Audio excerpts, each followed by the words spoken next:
What is going on, everyone? Welcome back. We are going to get started here with some hard mode. Happy Friday. It's good to see y'all. So yeah, we're going to start knocking out, I believe it's some of those rail section contracts today. That's pretty much what's on the agenda. We might have some in-depth talks as we go through, but I don't really have much to say on like a real talk before stream other than I'm trying to have a better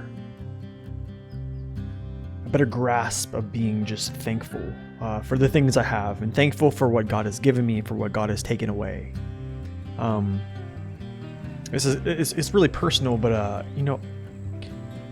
think some people know that I got laid off in January.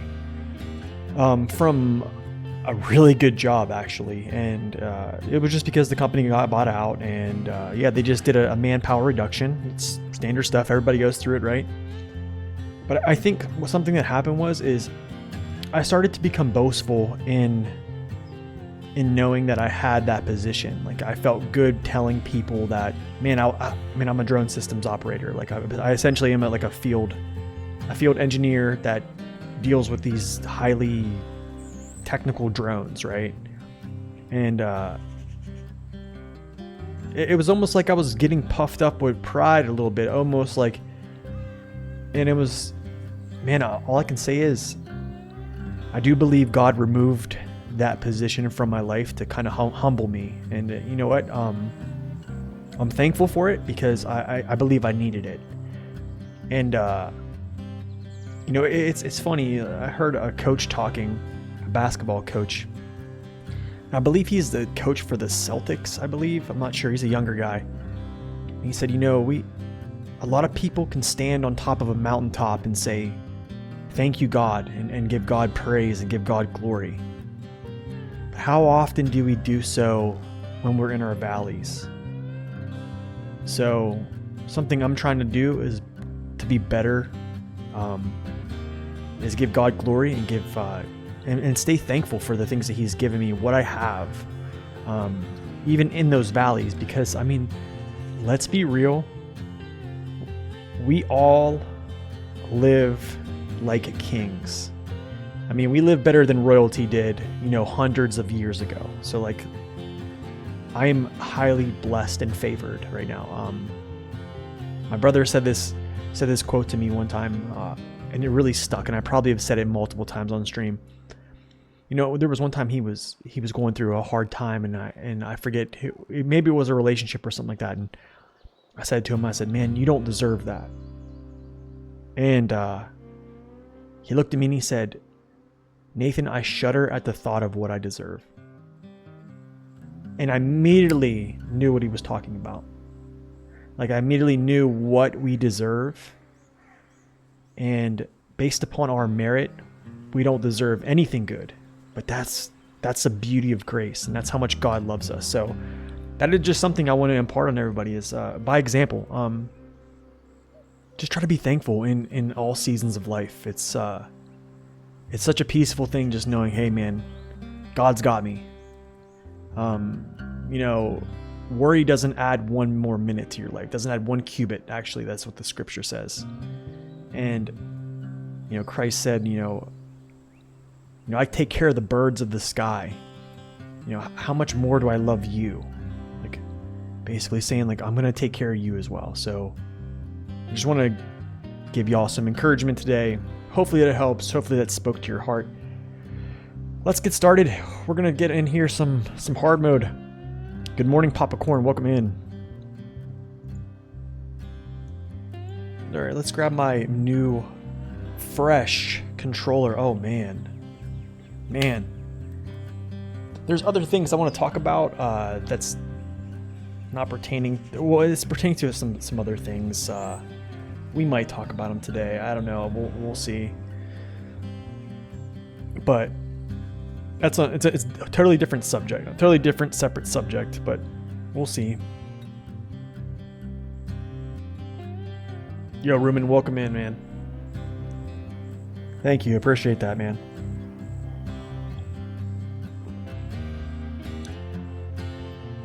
Appreciate that, brother.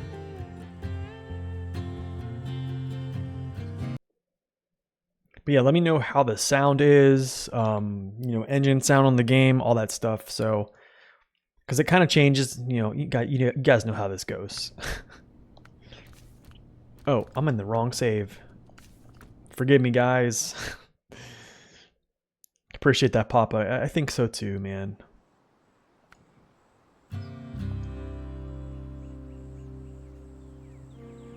I'd rather, you know, it's tough, man, because I'd rather humble myself than be humbled. You know what I'm saying? It's kind of like, you know, kind of equate it to basically like playing sports and someone who's cocky. So someone who's boastful and cocky, it's much more of an embarrassment when they get made a fool than if you're silent and I don't want to say you get made a fool, but someone gets the best of you in a sport because, you know, you kept your mouth shut. You just did the work and they just outplayed you. But it seems a lot worse when you're running your mouth. So that's kind of like the way I see it a little bit. If you want to, if anybody's in sports and stuff like that. Anyways, shoot, guys, I got to get this thing. We got to do these rail sections. I think. Hold on. Actually, we need to do this. The metal rolls, but however, I am... Guys, I actually need... Poof. So something I need to do is I I probably need to get this fuel tanker over to this side of the map. I think I have to. So yeah, we need to do that because I have no support on this side at all.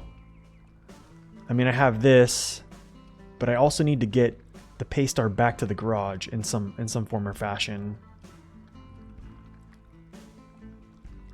I'm just trying to think. Yeah. I think that's the call. I gotta do some logistics here. It's hard mode, you know. This is what it is. Okay, so roll through. I'm actually going to do something with this. I'm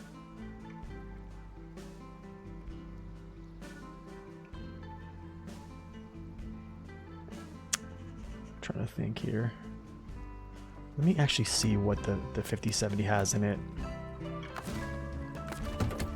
He doesn't have much fuel either.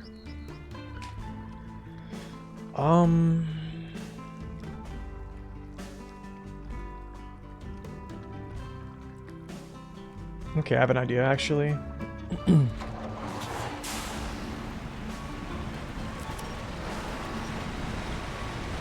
I got an idea.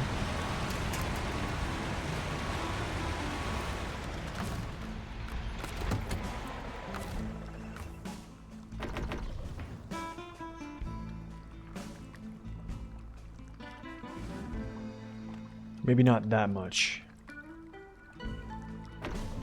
That's probably good. Now I'm actually going to try to take this back. We're going to get a different truck. What's up, Victor? Welcome in. Yeah, change of plans. I think we're going to actually take this back. So yeah, we're going to get this up out of here. We're going to hit ourselves off to the gateway.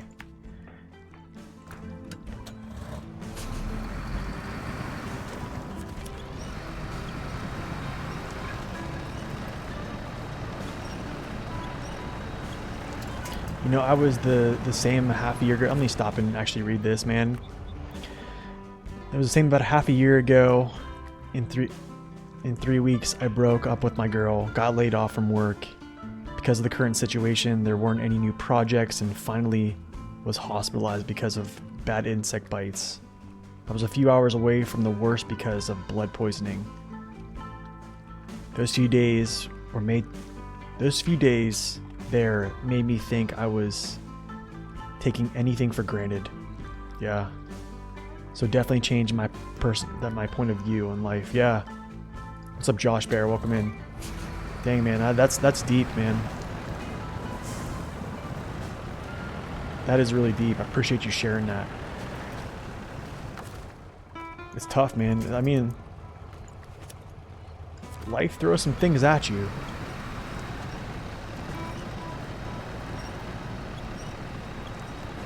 I mean, that's the hardest thing. The hardest thing is not taking things and people for granted. Do you know what I'm saying? That is one of the harder things to do as a human being, because I mean, we have let's be real. We have so much privilege to be able to eat clean drinking water, to be able to go to the bathroom in a toilet, to have hot showers. I mean, these are things that royalty didn't have. You know, hundreds of years ago, right? And I think we take things for granted. We take people for granted. We take relationships for granted. We take a lot of things for granted. And you know, there's some times in life where you're humbled and you kind of, you know, you're brought to your knees. And I believe that's what kind of what God did to me. Is I was too proud about the position I was in, and yeah.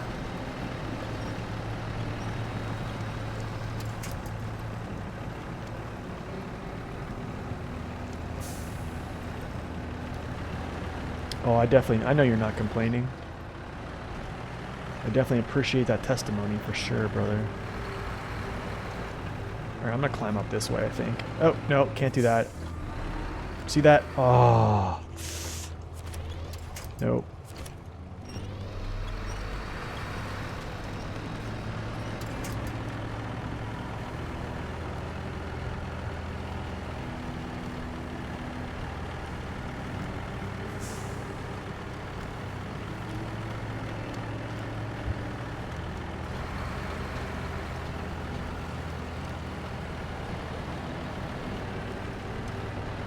It's a little shortcut here, up through this little rut, I guess you call it. This little valley.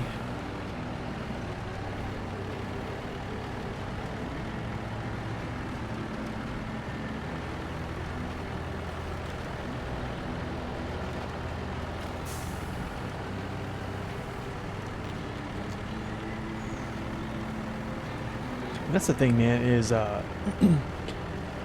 you know, I think as humans, we always try to seem like we have it all put together. You know what I'm saying? Almost like in the outward appearance, we all try to make ourselves look like, hey, we got things all, like everything all together. The thing is like, man, you'll never see me that way. My life is all a mess. You know what I'm saying? Like I don't have it all figured out. Yo, Laura Prop, welcome in. But that's the thing, is like, it's okay. Like I don't, like, you know what I'm saying? No perfect people allowed here in chat. Like, there ain't no perfect people.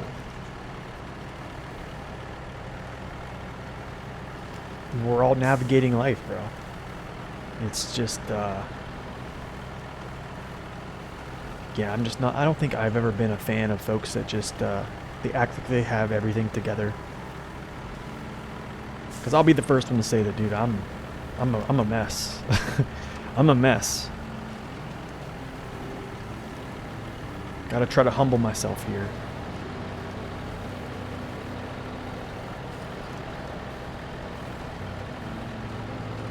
Alright, so here's what we're gonna do, guys. I'm gonna get this down here, and then I'm gonna put up a poll. We're gonna go back to the garage.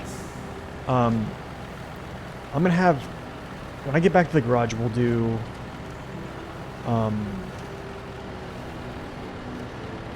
yeah, maybe we'll see if we can have you guys pick a truck we'll use. I want to do low saddle, so pick something that's pretty much good to do low saddle with, and then we'll roll out. But I'll talk about that when we get back.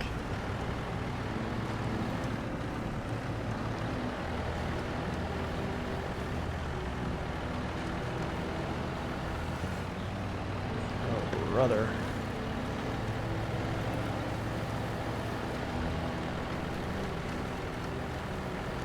Oh yeah, we started off with the talk. You know, the crazy thing is I said I wasn't going to be long, but we kind of... Honestly, the topic was just being thankful. Being thankful in all seasons of your life. not just the good ones. And I think it's very humbling. And I just talked about, you know, some personal things I had that were going on where I have been humbled. Okay, you know what I'm gonna do? Here's what we're doing, guys. I know this is probably an abomination to a lot of folks, but we did it. We did it. I'm putting this truck away for good on this map, so we're basically just gonna repair it. It's fully okay. All right, guys, check this out. In the chat right now, what truck do you want me to use for low saddle? We're gonna start hauling some stuff. I just feel like we need to switch it up. We've been using the Paystar for a while. If I wasn't on stream, I probably would have just rode this right out, honestly. I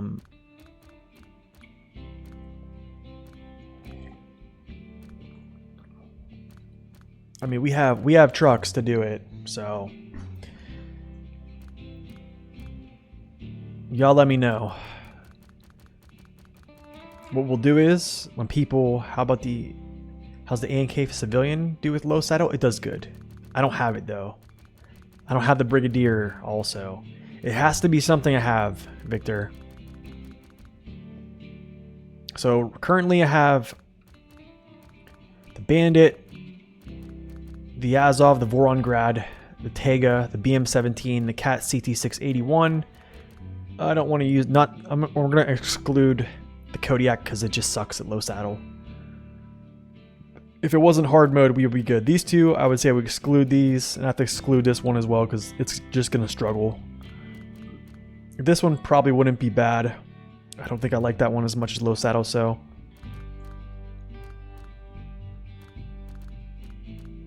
Okay, so I'm going to put a poll up, okay?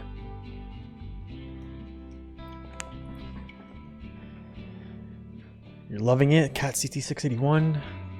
Okay, you want to see the BM17? Alright then, BM17 it is. BM17 it is. TTA. You know, I'm actually going to put on the biggest engine. I don't know why I did not have that on there. It's kind of weird. Maybe because I haven't touched it in so long. We're gonna roll 51s because I'm gonna have saddle.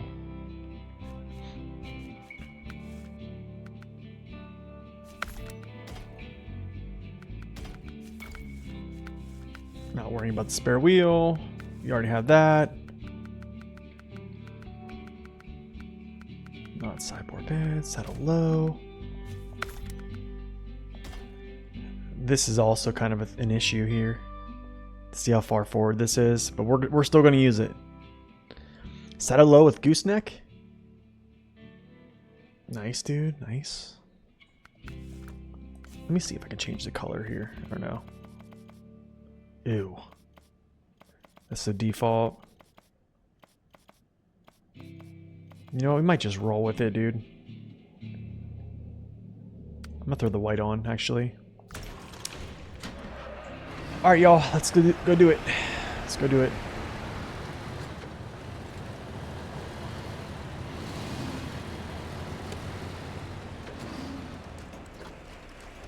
It's gonna be one tippy truck, I'll tell you that much. Raised suspension. We got the raised suspension on. We got a crane. Man, hopefully our sorry, I gotta check my messages here. Hopefully this trailer can be a good counterbalance here.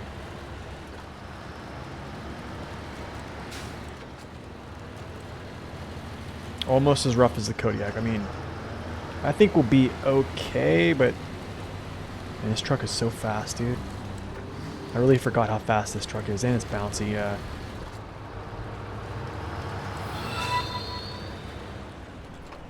Yo, honestly, welcome in. Thank you for that follow. What's up? Welcome in. Alright, so I need to be careful because I don't have good balance without a trailer. Yeah, oh my goodness.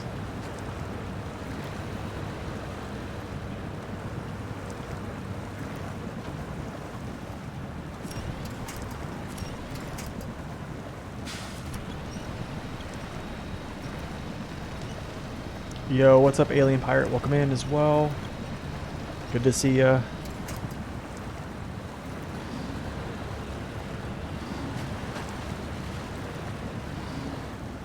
Oh man, I'm telling you guys, this is gonna be tough just getting over there.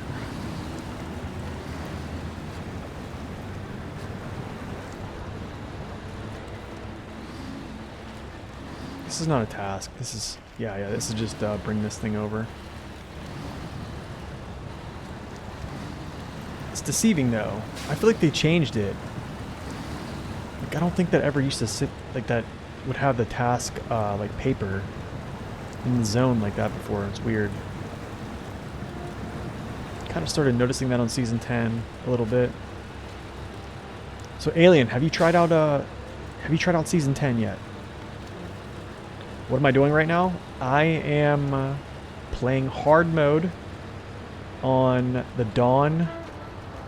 This map right here. Season 5, the Dawn. Russia. We're about to go pull some cargo, do some big missions. Oh, not yet. You will tonight. Nice, man. I think you'll like it. It is season 10 is the tallest maps they've ever made. Well, the first map, I can speak to the first map. The first map is the tallest map they've made, like topography wise. Season 10 is by far the best, in my opinion. By far. You know, I almost think I need more support over here. Oh my gosh, dude. Because see, this thing is just so unstable without... Oh my gosh. Yo, who was the one that said use the BM17?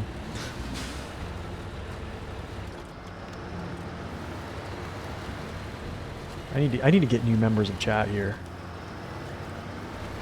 Y'all are just hanging me out to dry.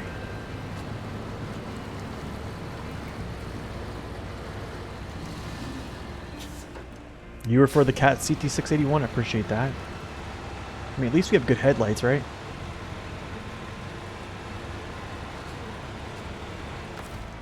Yo, the terrain flickering is just ridiculous. You're gonna try hard mode with Michigan trucks? Oh man, you got it. You got it, man. Yeah, you got it. It's gonna be fun. Okay, so metal rolls. Where are the metal rolls at? Shoot, I think they're on the other. They're in the other place. They are. Shoot. Metal rolls are there. Give me a second. I'm gonna see if I can string something together here. All right, cool. Our engine's off. Cement, metal rolls, small pipes. I think small pipes are gonna be on the other map. Okay, that's right.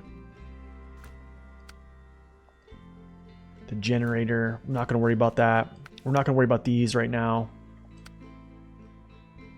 The bricks to the pumping station. Not worry about that. These pipes will probably be coming pretty soon. To be honest, what I should do, I should actually do this while I'm here.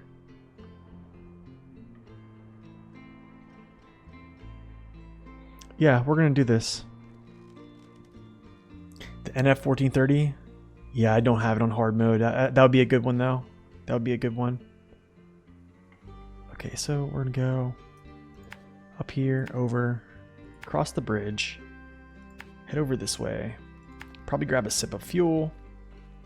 We're gonna grab as many of these as we can. Go back to the factory grounds, and then we'll grab the what's it called? The metal rolls, and then come back. So try to be a little bit efficient here. Since we're already over this way, we might as well, right?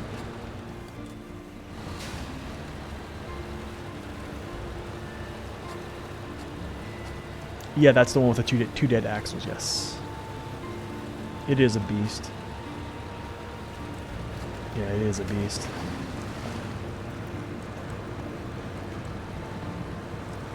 I really enjoy that truck, actually. But like, that's the thing, man, is that is a small taste of what tire upgrades will do to American trucks. Literally, that's the taste of it. Like, let's be real. Those are 44-inch tires. And that truck is seriously that good. 44-inch tires and 2 dead axles. And it performs as well as it does. I mean, if that's not telling you something, like, I don't know what will. Now imagine if they put those same OHD ones on every single truck in the game, or American truck that could get them. That'd be pretty crazy. You would, I mean, you just see. I would probably drop all my Russian vehicles and just play straight up American trucks. No joke. If they did that, I would do it right now. Right now, I'd sell off every single Russian truck I have. I just believe it would be that big of a game changer. Oh, come on, man. That'll work. I think my axle might be hitting there. Okay.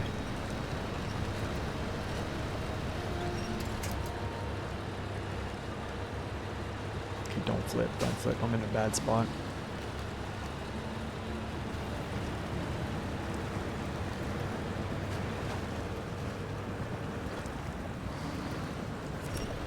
I mean, here's a truck right here that has no diff lock, kind of like the Navistar, kind of like the 1430. If it got OHDs, I mean, whew. BM17 would come up in the world, you know what I'm saying?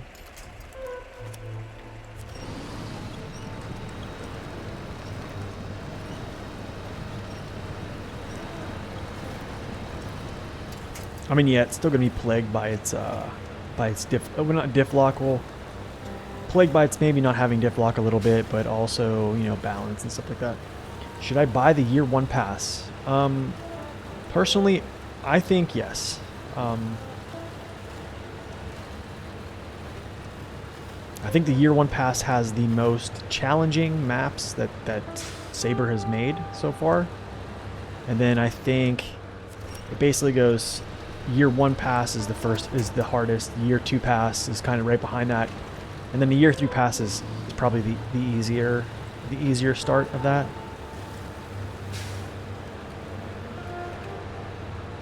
Okay, I'm gonna forego getting gas here. I'll get it on the way back.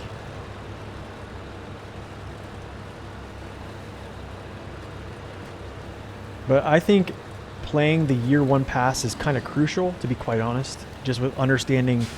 What they do is they slowly introduce new gameplay mechanics to the game. Oh gosh, okay, this is it right here. This is where it's gonna happen.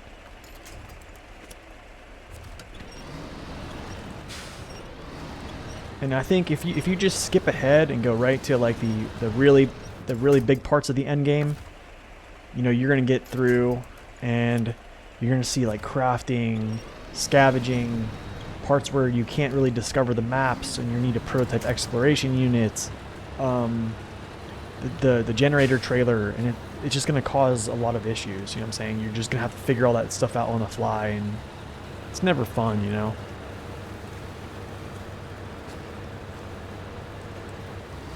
But that's just my opinion.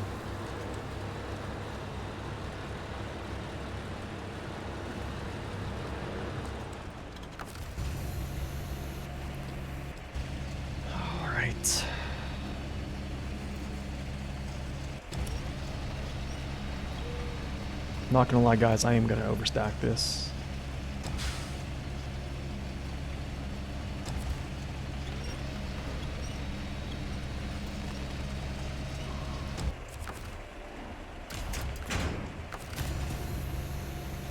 We're gonna overstack this.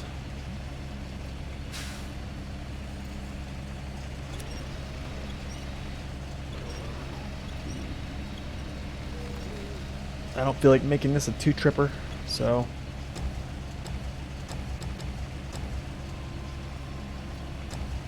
it's gonna be very awkward. I'm gonna tell you that straight up. It's gonna be very awkward.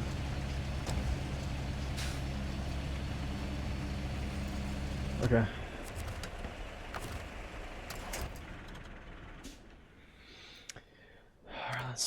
The first breach. Okay, that's essentially, as soon as we get across. If you're just starting the game, get the premium edition. It goes with the 1-year pass, a few extras. It's not more expensive than a regular game. Yeah, that's true. All right, I'm just gonna map this out so I'm not like looking. I could go this way. We might just do this. Go a little different route here. Actually, no, I can't. I can't. I actually have to go get gas. Yeah, I have to go get gas. Boom, boom. You started on the Switch and you got the version that came with the anniversary DLC. Yeah, that's nice. That's really nice.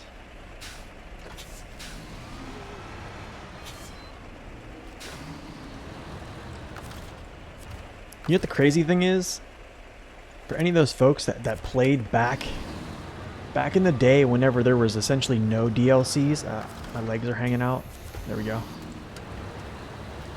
That is essentially how hard mode felt back in the day. Like, you started off with no free trucks in your garage, and it was just you and the good old Fleet Star, you know what I'm saying?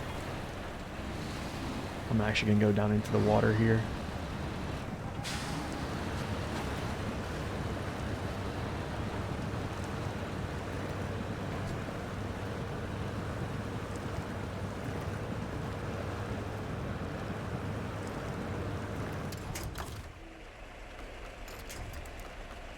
Oh wait, is that gonna hold? Yeah, that's a solid one. Yes, that's what I'm talking about.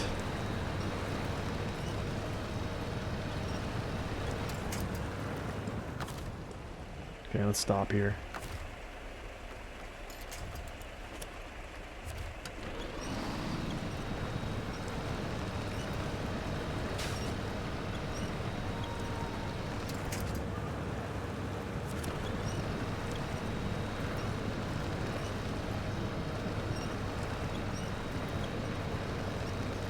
It does do constant wheelies, right?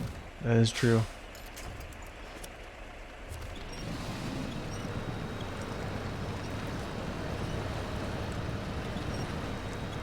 Man, dude, this thing, even with the trailer, oh my gosh, this is just like...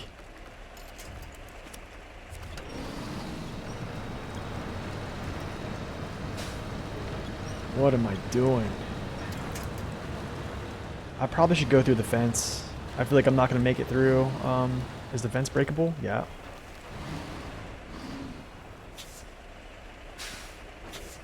I don't know. We'll see if we can go through the sign. I guarantee it's going to flip all this stuff off. Let's see. Yeah, it is. Of course. Oh, it didn't. Oh, it kind of didn't. Nice. All right.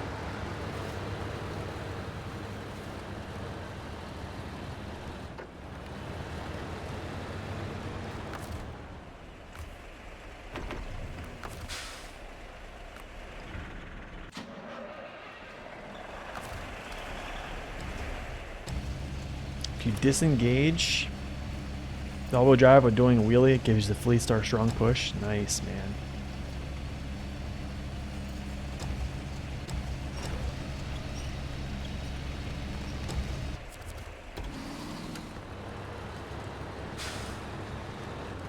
Yeah, my balance is off. My balance is off right now. This is going to be kind of a struggle, to be quite honest. But I just don't feel like I'm too stubborn to do 2 trips.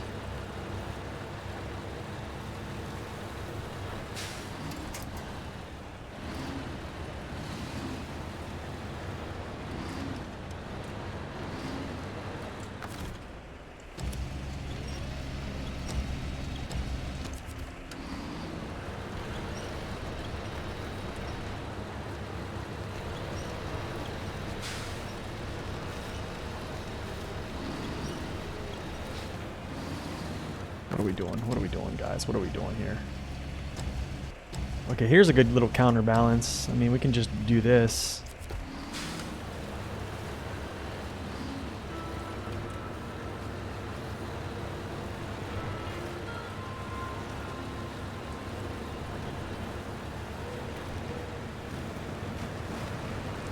I mean, it works.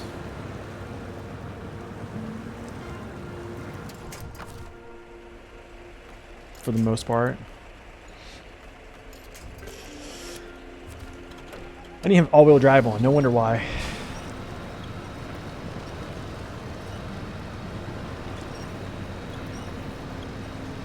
What if they made a trailer twice the size as the one you're using to get one on the other side?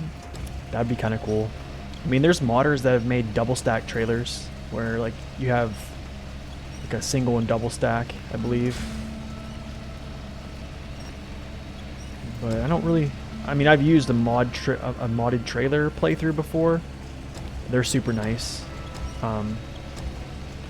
Olsums and Pogroms are bomb.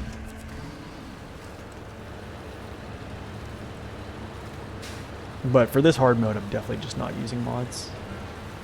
I really don't use too many mods in the first place.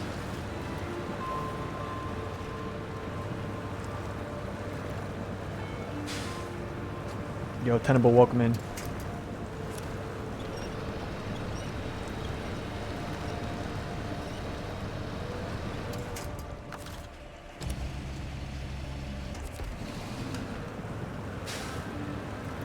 Yo, counterbalance a little bit. Bad.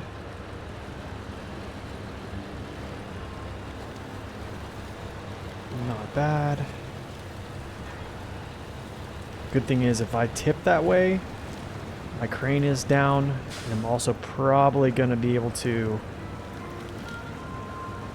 have the cargo still hold me up to have my engine, so.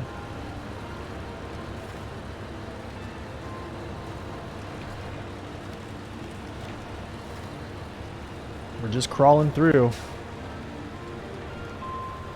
Gotta hold up a second here. Gotta hold up a second here. Okay, this is tippy. I'm just gonna go down in and then turn. I need an angle. I need an angle. Okay, we're good. Alright, Ruben, thank you for stopping in, brother.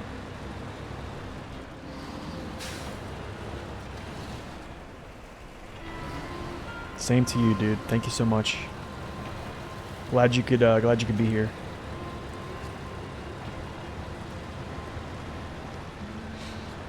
This is ridiculous. This is ridiculous, guys. This is seriously ridiculous. All right, other side now. Other side.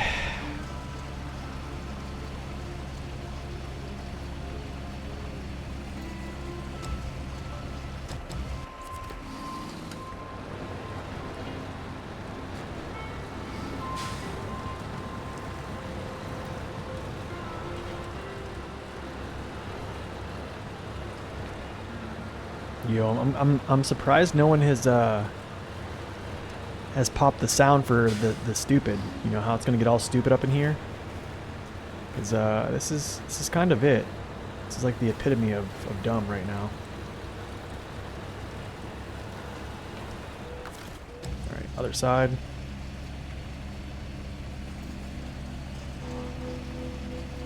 So I got a comment. I made a YouTube short. From yesterday's stream on things, on principles kind of like this. Just essentially, just essentially using your cargo as a counterbalance in situations where you don't have an angle from your truck and trailer, okay?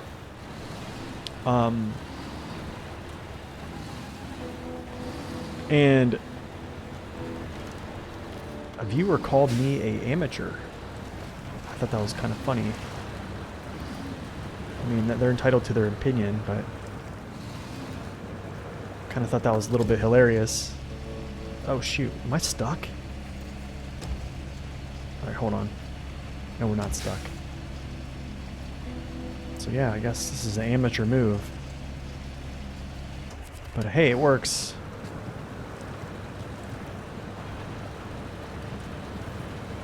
If it's stupid, but it works, it's not stupid. I guess so. Probably need to have more of an angle here.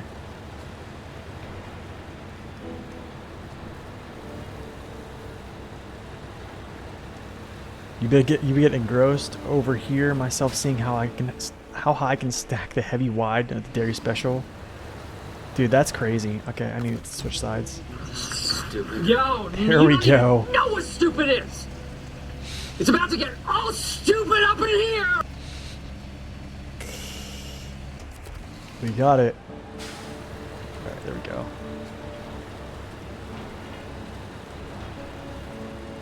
There we go. Oh, come on. Oh, oh, don't do it. Don't do it.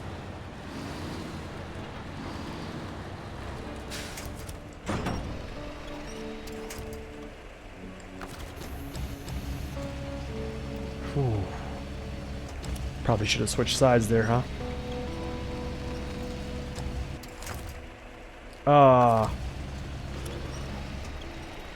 Get a little twist.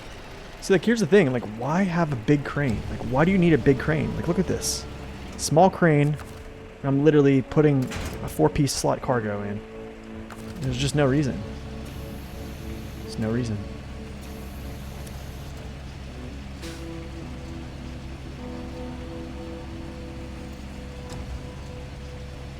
Alright, I'm gonna put this on top. I think we're gonna be good here.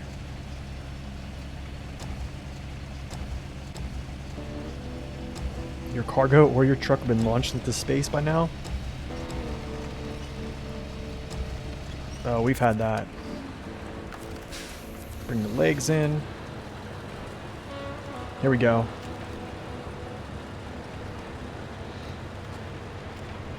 It would be nice to see more application with the big crane. Yeah, yeah.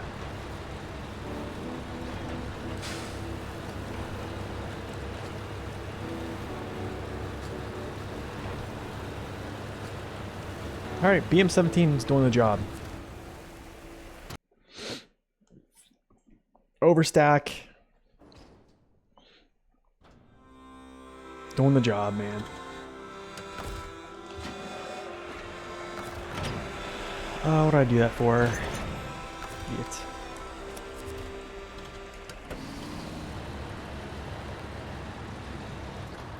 Alright, so the next tough part is just getting through this. After we get up onto this path, we're pretty much golden. I wonder if I should just go straight. Yeah, I guess I could just go in here, right? And then make this right-hand turn. That's what I'll do. Go past the fuel station. The big new crane is just so heavy. So I'm saying there's no benefit to using it. Yeah, it has a longer boom. It has, you know, wider, I guess you would call them outriggers. Or whatever they are, the legs, the deployable feet or whatever they are. Technical term. I'm sure someone on YouTube is going to come down on me about that.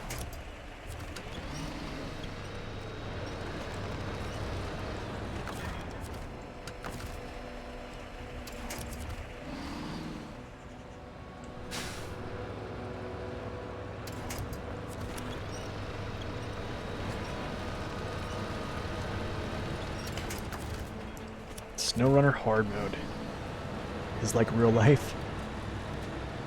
Honestly, SnowRunner hard mode is essentially just, it should just be called strategy mode. That's all it should be, honestly. I don't even believe it should be called hard mode. There's nothing. I don't think there's. It's gonna make a lot of people mad when I say this, but there's nothing that's hard about it. The difficulty is essentially from you managing funds. The terrain is not harder. Getting upgrades are not harder. You're just managing managing money, and at a certain point, it stops becoming tedious. And I think hard mode is just more tedious than anything.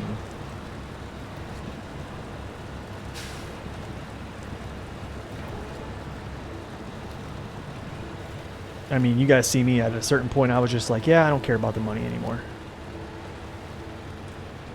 You know, I'm recovering trucks now. I am throwing away fuel.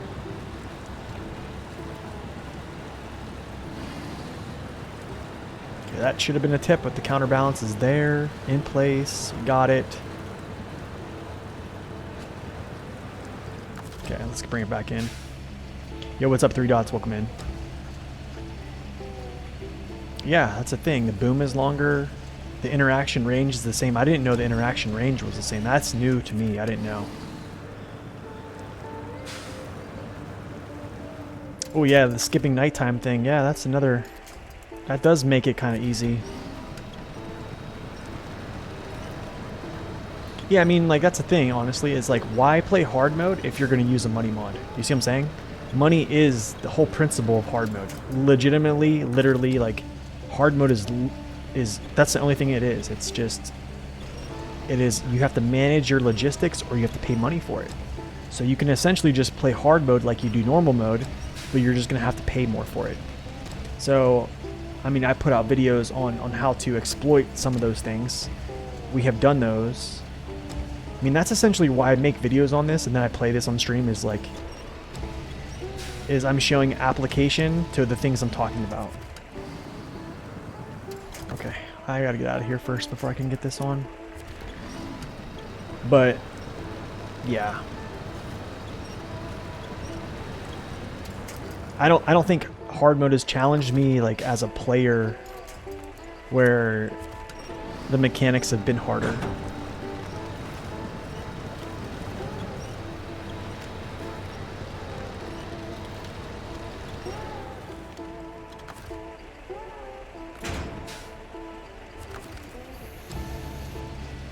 Okay, there we go.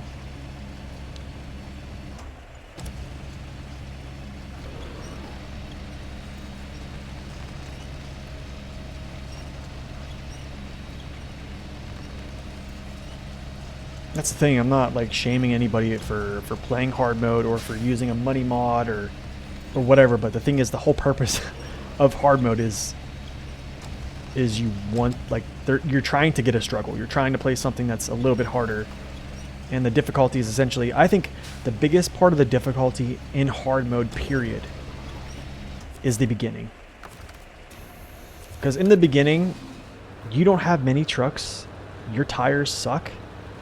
And, I mean, you're not making money. You're not leveling up fast. I think, yeah, you're just not. So that to me is the hardest part, is the beginning of the game. But I mean, after you get yourself a fleet of trucks and yeah, you get your tires upgraded, after that it's essentially just, yeah, you're just managing money. It's like how much do you want to work to not spend money? You know what I'm saying? With like getting your trucks back, siphoning fuel, doing contests multiple times. To be honest, hard mode is just a grind. It's a grind fest. That's what it is. I think, simply put, that's essentially what it is. It's just, you're grinding more. Like normal mode, you have the same difficulty. The terrain has not changed. Yeah, you're retaining more money because you get everything back 100%. You can sell your trailers, all that stuff, right? So that's probably going to make some folks mad, but yeah. That's essentially what it is. You're about to start rebuilding the Cherno Commence garage. Nice, man. On a New Game Plus playthrough. That was a good mission too.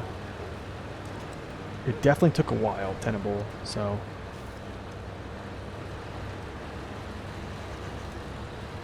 it definitely took a while. District was trying to fish a truck out of the river with a new big crane. He could practically touch the sunk truck with the crane. It wasn't close enough to recognize the points. Yeah, see, that's so messed up. So essentially, it's like, why even use it then, you know? Like, why use it?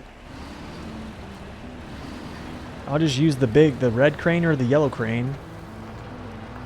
You know, pending what nation you're talking about here, and then yeah, there's no reason. I'm going to go through here, probably get a drink of fuel.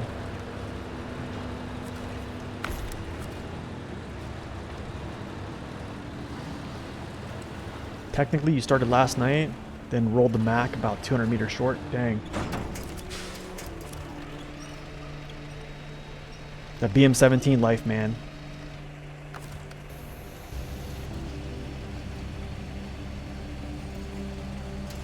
But you know what the good thing is? We have not lost our engine yet, you know what I'm saying? So...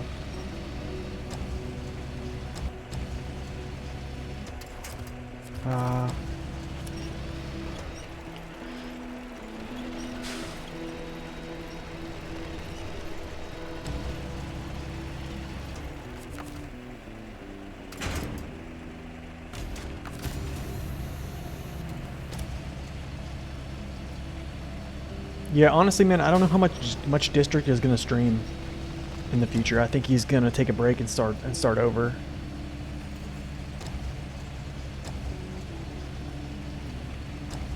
I mean, streaming's tough, bro. Dude, being a content creator is tough. Like, people don't. I really don't think people really understand the dynamic of what it means to be a content creator. To be honest, I didn't even understand completely until I did it. It's tough. It's tough. I mean, in your head you say like, oh, I'm just gonna do it as a hobby, but the thing is, like, to even make videos on something, you have to be good at it. What is going on? Can I get out of this? I don't understand what I'm even stuck on.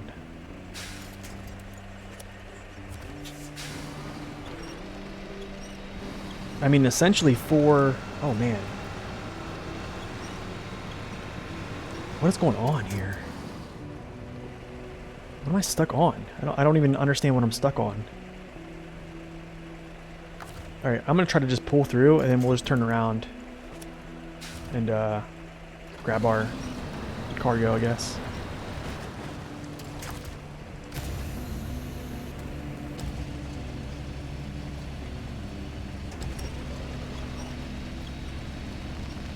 If you only had money for one, would you rather buy the HX520 or the Cat CT681? Dirt, that's a good question. Good question. I think it boils down to... I think that boils down to, do you want more power and having... Do you want more power and a little bit more efficiency, which is the CT681? Or do you just want to have a straight up truck that's just a versatile American truck? Pretty balanced. Honestly, like, I think the HX520 reminds me a little bit of like the Western Star, the white Western Star, just with more power. It feels like a jack of all trades almost. So I mean, I think it just boils down to, you know, what... I think it boils down to this is like, do you want to deal with a dead axle? Personally, I mean, like me, you already see what I've done. I bought it. But yeah, the HX520 is a pretty strong truck. You know, I think there was a long time I slept on both of them actually. I slept on both of them.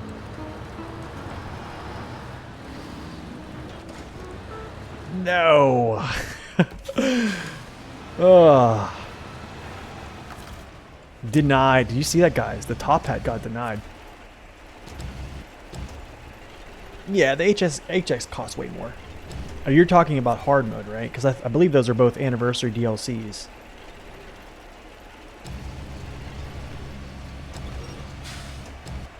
Yeah, I think you probably have to be talking about hard mode. It's in capacity. Okay, cool. We're through.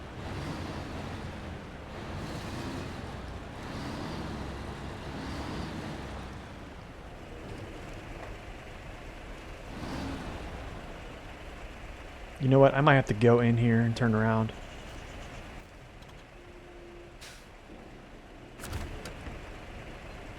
Maybe not. I don't know. We'll see. Let me see if I can actually make this turn without this thing going bonkers. Oh, I did. Nice. Okay.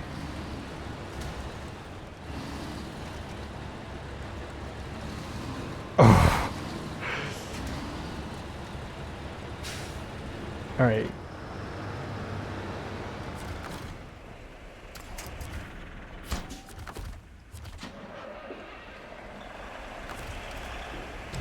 You do think it does help with stability when you're doing stuff like carrying more cargo than you really should be? Yeah, that's true. That's true. That's true. That's a good point.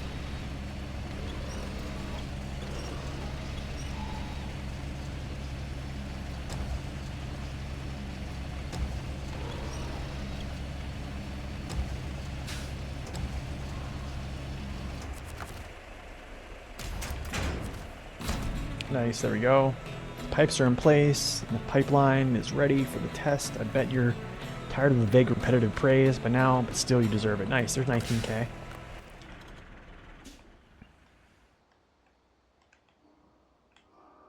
Alright, so we have to go down to the pier.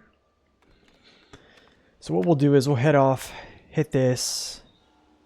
I gotta come back this way, this way, this way, this way, this way. So Tenable, you asked about what are people's thoughts on the 4520? Honestly, man, even when it had the same engine as this right here, and there's a lot of those American trucks actually the same engine as the HX 520 as well. There's a lot of American trucks that share the same engine, the 192. I still used it, to be quite honest. I still liked it a lot. I think its upgrade engine definitely made it more tolerable for those who really didn't like its pulling power, pace, etc. However, I would have loved to see it get the same engine as a Dairy Special. I think it would be amazing.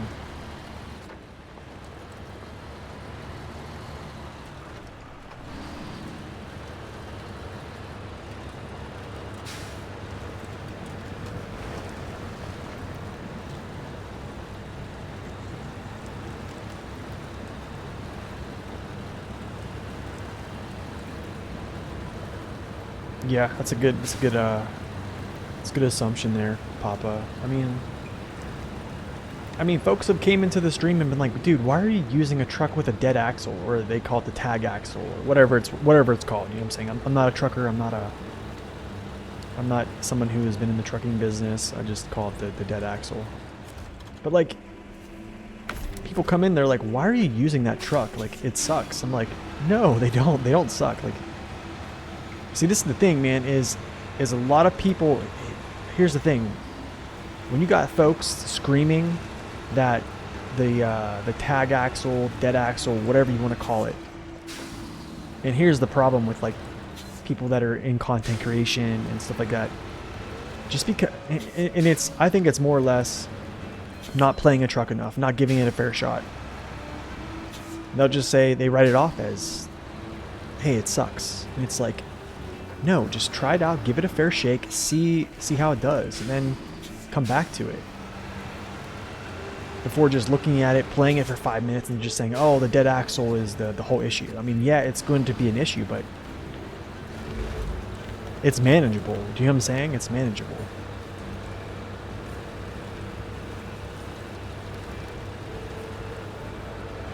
I mean, this thing can burn some fuel too. Goodness, man.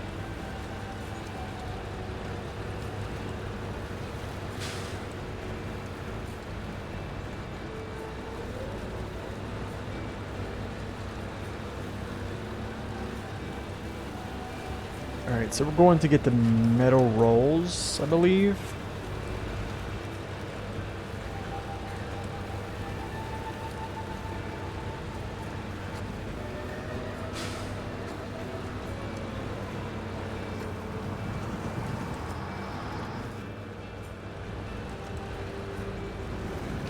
What if I could play SnowRunner, but with a virtual reality?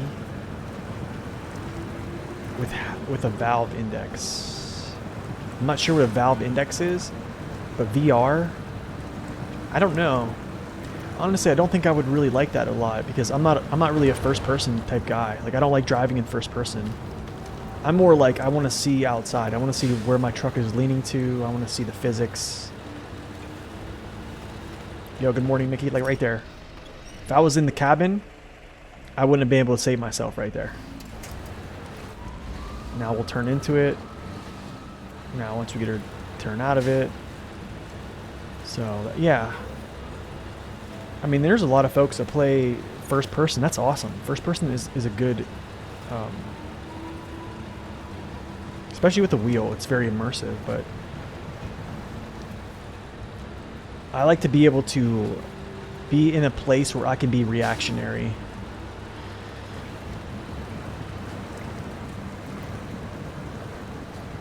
Because I mean, you can play slow. You can do like a slow pace game and see things coming, but there's just a lot of places where you're just not gonna be ready for something to happen, just like what happened there, and you have to react to it. And I think if I'm in first person and that happens, like I'd be like, oh shoot, like, you know what I mean? Probably like wig out and my controller will fly out in the air or something. Let there be water. This is what we got. There we go. That's what I want.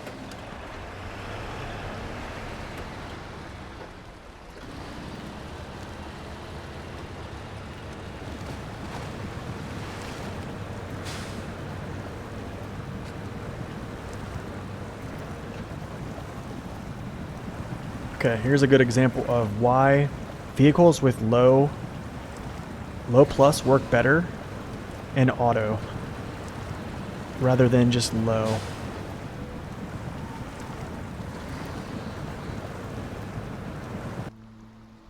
One second, I will be right back.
We're back, guys.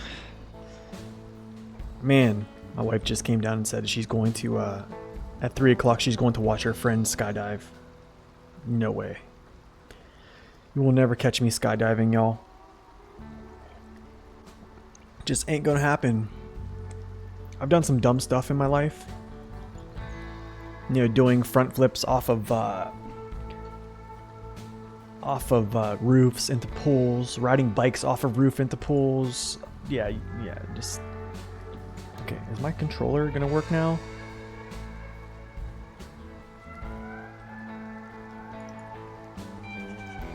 Okay, that is there. 1 second, let me actually plug this back in.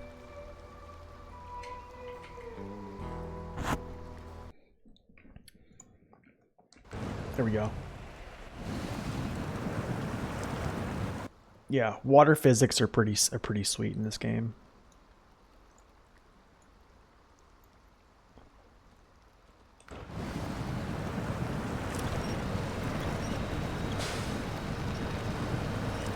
The thing is, like, so I put out that video yesterday talking about, you know, trends. We talked about it on stream yesterday, so that's essentially what it is. So if the stream actually airs today, so if you want to see the full conversation, you can see the full conversation, but you know, I clipped it, put it as a video yesterday about, you know,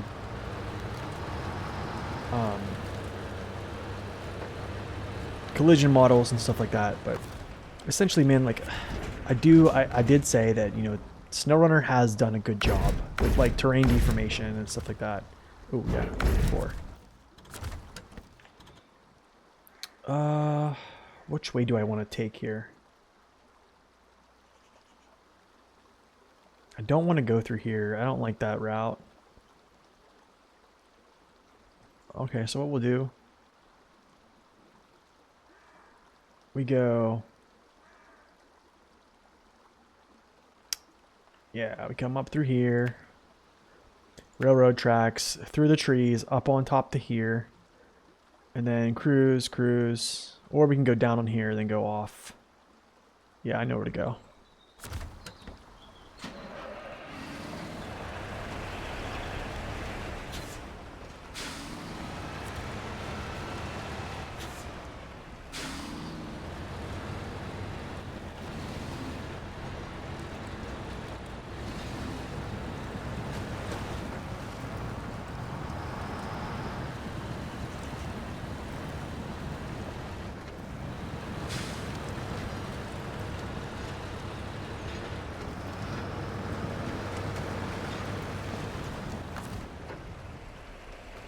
Yo, has anyone noticed that there has been a lot of streamers that have been quitting streaming, period?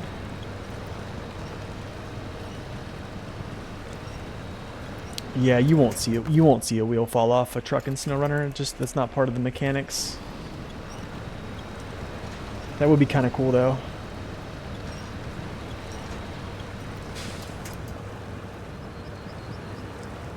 Yeah, I've been seeing a lot of videos of like YouTubers, streamers just quitting their platforms totally.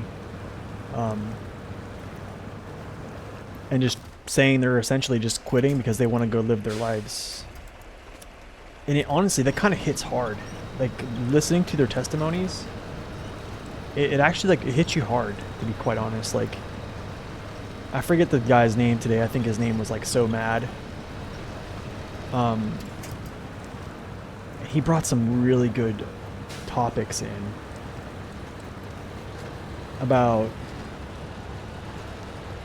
just why he's quitting, and like he essentially called streaming like a slave. He basically like he's a slave to his audience, and it made so much sense. Like I was like, wow, man, like that makes sense, because like he is essentially streaming to people a game that he no longer loves to play. He is making content for a game he no longer loves to play, answering the same questions that he has for years, right? He streamed for like 8 years. And this is a guy with a master's degree in accounting, right?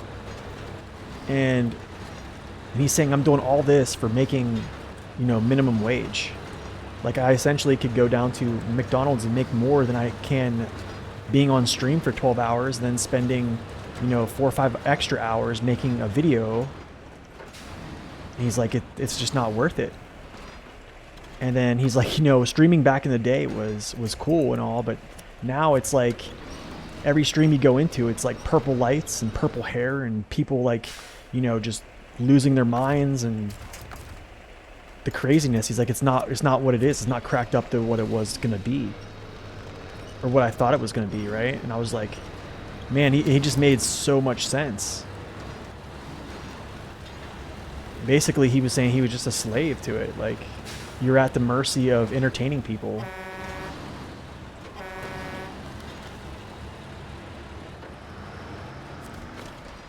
Oh, the rail sections. Oh, dude, you know what? Actually, we're going to do some of this. Hold on. We're going to do some of this, but I'm going to kind of finish this thought. Yeah, Twitch is also squeezing streamers more lately. Yeah, when you're on a 6-month break from streaming, the health issues, is tougher than people think. So here's the thing, man, is like, you can say rationally, like you can rationalize in your head that like you want to be a content creator, okay? And like this is stuff I'm coming to understand, I think more. Like I'm 3+ years into it right now. Like when I first started, you got to understand, and like I kind of knew this going in, is you can make videos, but the thing is you're so small that it's really hard to be noticed, especially when you have established like juggernaut streamers and juggernaut content creators that are just already in the space and people are just following them, and you are just this small person, right? which this channel is essentially.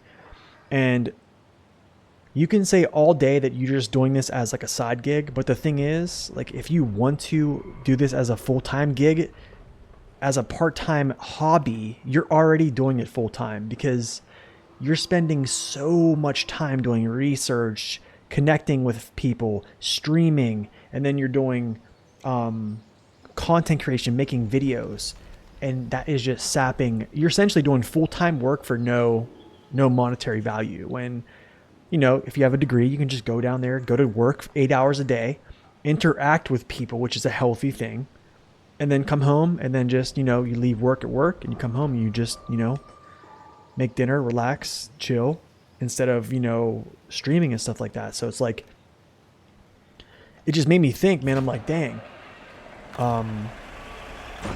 And something I've always said, like in the beginning of my streams, is like, this platform doesn't mean much to me, to be honest. Like, I think at first I was like, man, I want to help people. I want to, you know, be better than what I think content creators are in this space.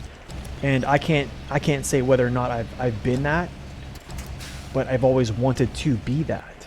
Okay. Because there was a time where I needed help on this game and I didn't have it. I didn't have the information. And that's something that I wanted and I couldn't get.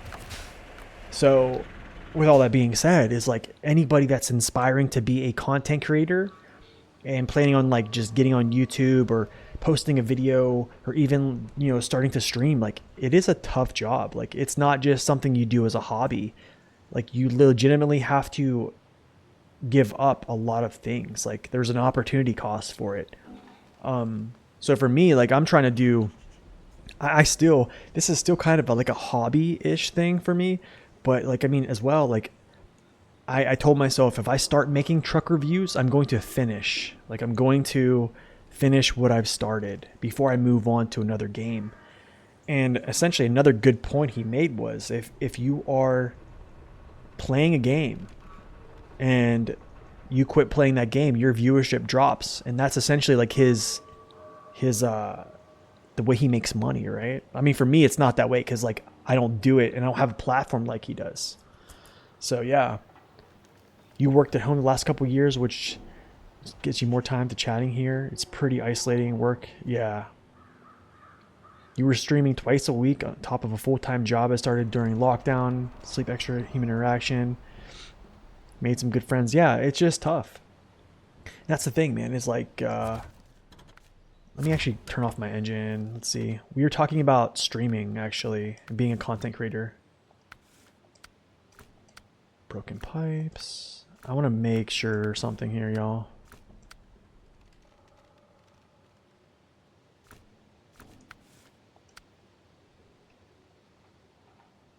Real section in the swamp. So I need 3 of these. Yikes. I'm wondering something.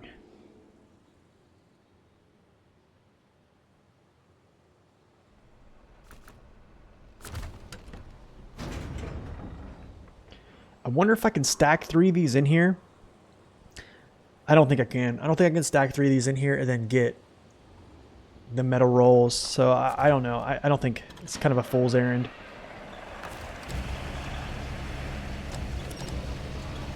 But yeah, I mean, I've even seen streamers that had, you know, oh my gosh, man, like thousands of people watching them, and they just decided like, hey, this is too much. Like, I don't want to be trying to people please. And I just like, it hits you. It seriously, it hits you, because like,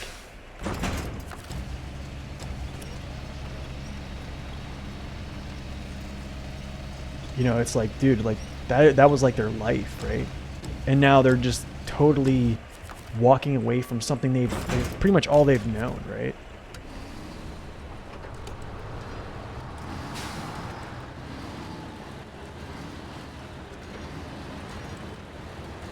Let's go this way.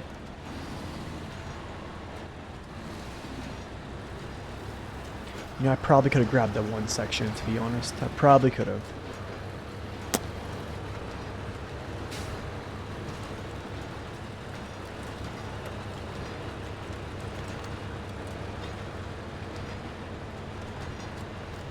So for like me, in my instance, like I make videos on things, but I stream because it's essentially showing application.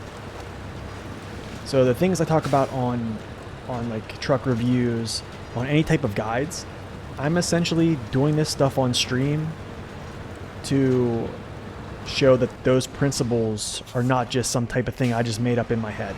You know what I'm saying? So the streams are essentially saying, hey, this is the principles that we talked about, or this is the truck in action that we just spoke about. And that's what it is. Don't tip over. Don't tip over. Okay, I need to do something.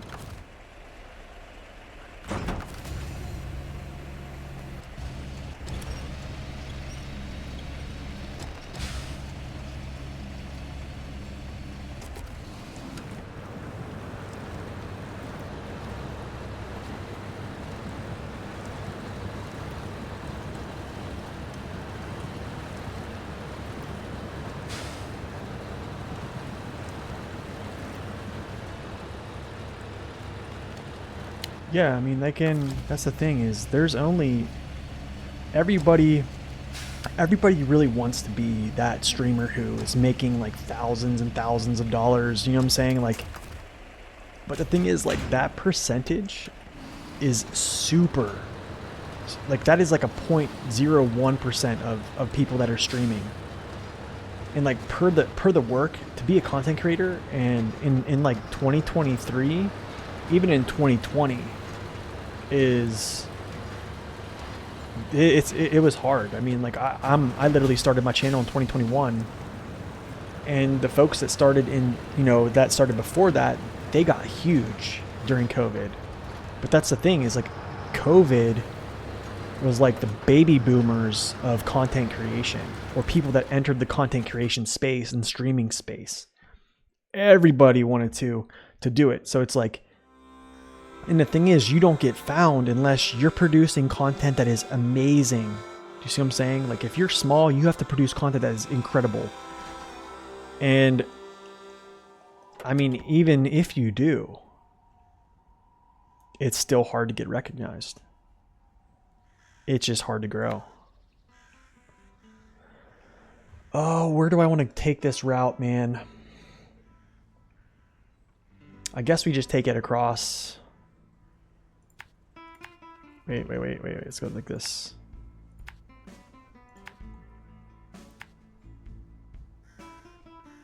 So like with people like, district, like basically taking a break. Like, I get it. I get it, man. Like, I'm not gonna lie, streaming is like, I think, like, for me, it's very rewarding to hear somebody say, like, hey man, you've helped me out.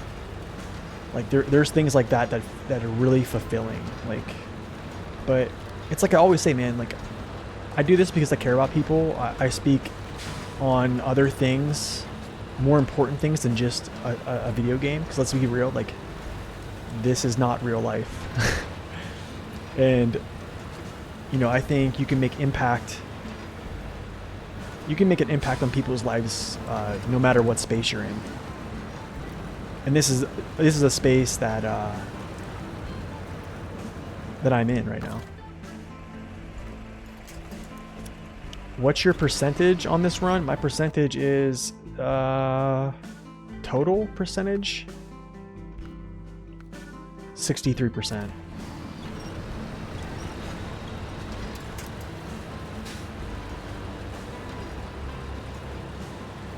And then I have 100% on my normal playthrough. All right, Tenable, take care, man. I appreciate that insight as well.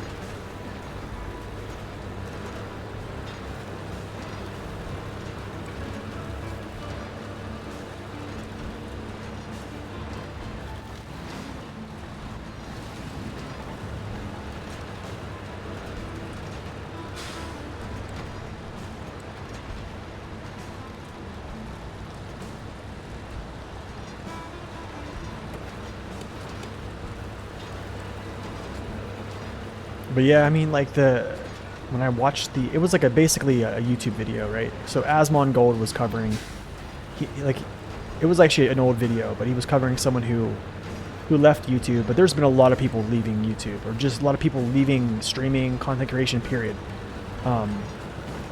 You know, something he said was, he's like, I want to have more time with my family. Like, he's like, I want to be a dad. I want to do other things in my life that have importance. Like, instead of just sitting in front of an audience pandering to them for a living. And I was like, and like, to be honest, man, I will never do that. I will never pander in front of people for a living. And I do feel for him, because like that was like his way of generating money. But that's not, like, that's something I will never do. Where can I take this? I guess we'll just do this here. I don't want to tip over though.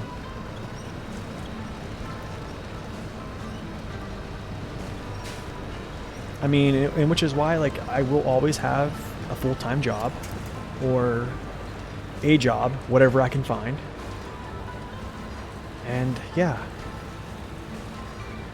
And this stuff will just be something we do on the side as a,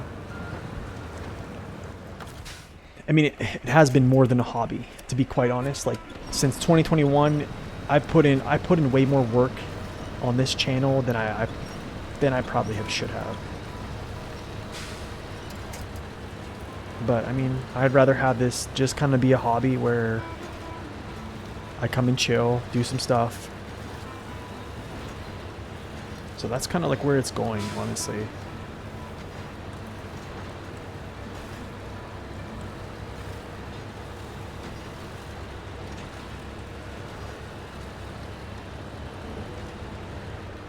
Like that is essentially like the dark side of content creation, and just being someone who puts yourself on a social media platform. Is like, you subject yourself to so many things. You subject yourself to like everyone's opinion. You subject yourself to oh dude, am I gonna run this thing out of fuel here?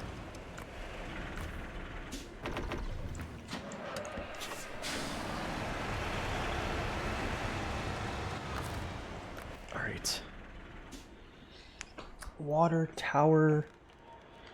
Okay, he's there, so I can probably just turn him around and get gas.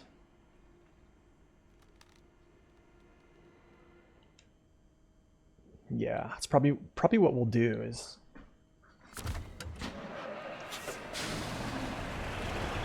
But yeah, my advice for people who want to become like a streamer, content creator, I know it's like, you even can say in your mind that you're going to be doing it as a hobby and like a part-time thing, but if you want to create something that is going to get you found, it's going to take way more time than part-time. Like, you're going to have to put in research. You're going to have to, honestly, you have to be good at what you're doing. You have to put in research, and yeah, it's going to take way more time than, it's going to be a full-time thing. I mean, I'm gonna be real, like, I had a full-time job traveling, and I was still making YouTube videos, still doing some streams, maybe like once, twice a week. And that was like 30 hours. Just right there, 30 hours on top of a full-time job, on top of traveling. And then I finally got to the point where I completed all my videos for truck reviews. I got all caught up, right? Because I started late. I started in 2021. Trucks were here in 2020. Yeah, I was just late to the game. I didn't know that that's what I wanted to do until I wanted to do it. You know what I'm saying? So if anybody's looking to do something like that, like, you have to be all in, and I hope you are financially stable that you can do that stuff, because you're going to be sacrificing a lot of things.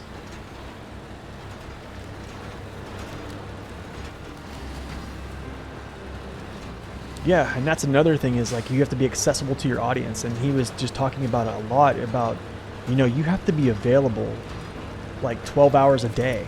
Shoot, there's that spot again, huh?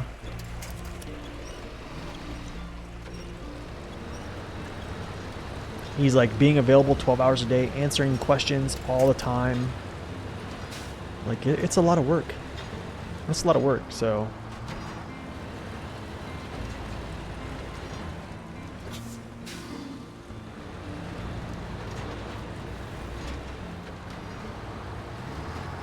Okay, this is another little, this mud sinks. I know it hasn't been sinking the last couple times, but it goes right here usually.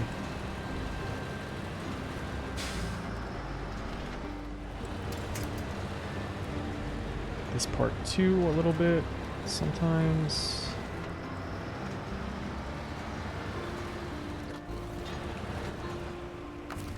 Yeah, that was a pretty deep subject there, but I was like having my coffee this morning and I was like just like, you know, checking. Basically what I was doing was I take an hour every morning and I try to answer comments every morning, right? Or I try to answer comments throughout the day. You know, like it goes back to the whole mindset of like treat others how you want to be treated. So like if I left a comment on someone's page, you know, it'd be awesome if the person, you know, replied. So like that's kind of like what I try to do, unless the comment is just outrageous. I try to acknowledge people. So I mean, I was having my morning coffee and I was just, that video came on and I was like, man, it just hit me. I was like, dang, that's crazy. Like this is the dark side.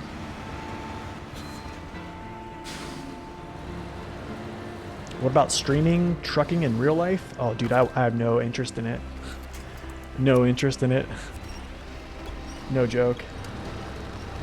Honestly, man, I'm not even... I come from a background of like playing WoW.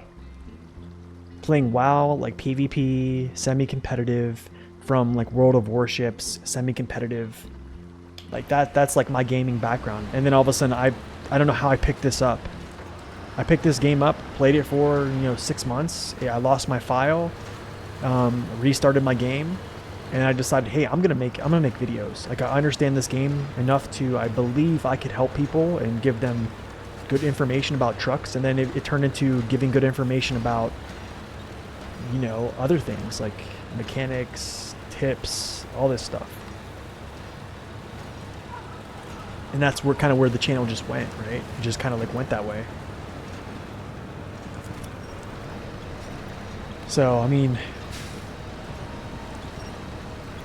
I'm not gonna lie, like there's a lot of times my wife is like, you are on the computer way too much.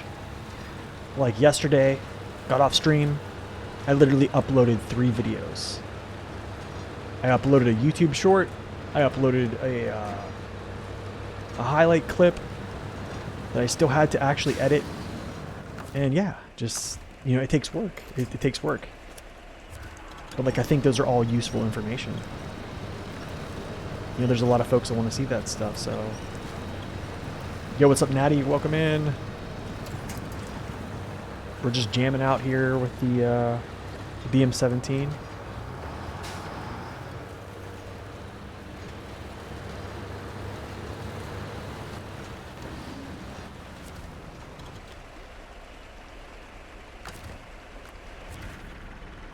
One, two, three, four.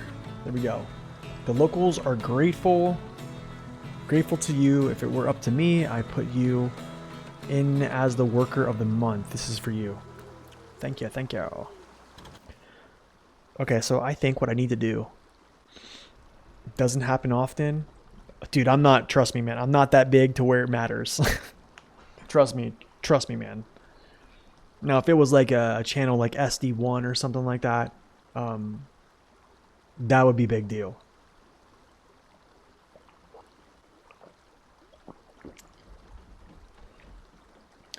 Okay, so what I think I need to do, y'all. Let's see here. Hold on. The generator to the service station. I have an idea. I do have an idea for that, actually. Off the rails is coming next. That's pretty much what's going to happen here. But what I need to do,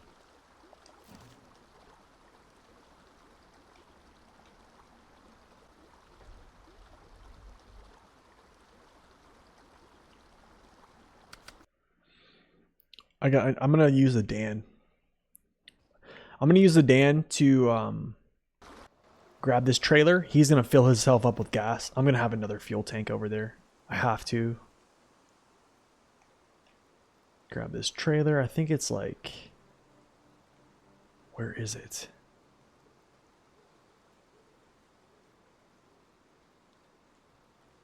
It's in here somewhere. Don't really care. I'm gonna go get it. Don't really care where it's at.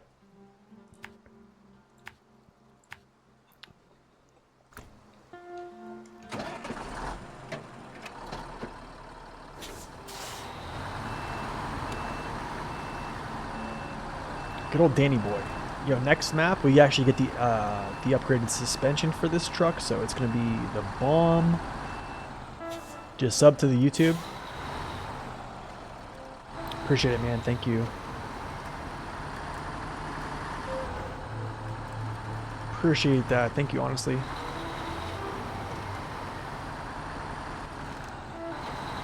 But yeah, if you haven't noticed, we talk about some deep things in this channel. So, I'm not one of those streamers with purple backgrounds and you know, like orange hair, and I'm not like screaming on channel. I don't have like, you know, like Pokemon dolls behind me and stuff like that. Like, no, dude, we're just a regular dude, and we just play some games, have fun, chill. There's no reason to get all hype. You might hear me scream once in a while if I flip over, but that's very rare. And maybe a bathtub, but yeah, definitely not one of those either. Those people make cash, man. I just plastic ear licking ASMR, yeah, no way. It's honestly sad that that's literally what people are gravitating to and throwing money at. Like, I can't even believe that there's a market for that. But that's just me. That's my perspective. That's my my thoughts. All right, time to spend like 5K on some fuel, maybe 6.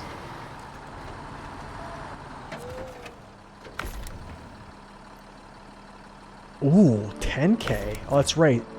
$23 a gallon, bro. That's right. That's right. That's right. Yo, Dragoon, welcome in. Dawn is brutal for gas, bro. That is so true. Okay, where's this trailer? I know it's like... I thought it was like in here.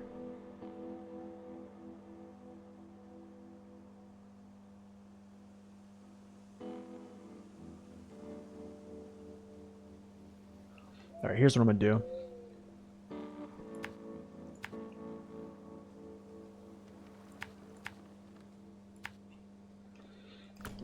Yeah, I'm pretty sure that's the route. So we'll bring this trailer, this generator. We'll bring it over. I'll have another fuel truck, which is this, which I kind of need. I think I'm running out of fuel. Well, actually, I'm not necessarily running out of fuel over there. It's just I have one like huge fuel truck and then other little scout trailers that are basically almost tapped out. So I need something else over there. As much as I hate bringing this over there because I know I'm going to have to bring it back, it has to be done.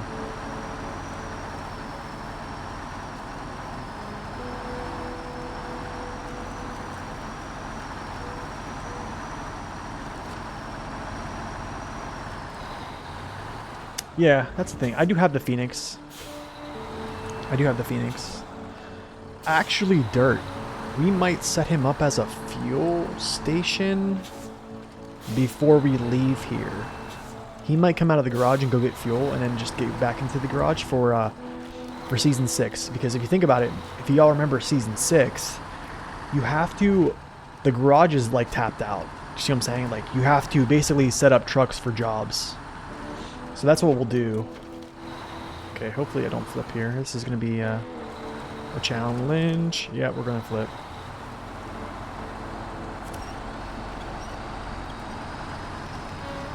Yeah, we might as well just go this way.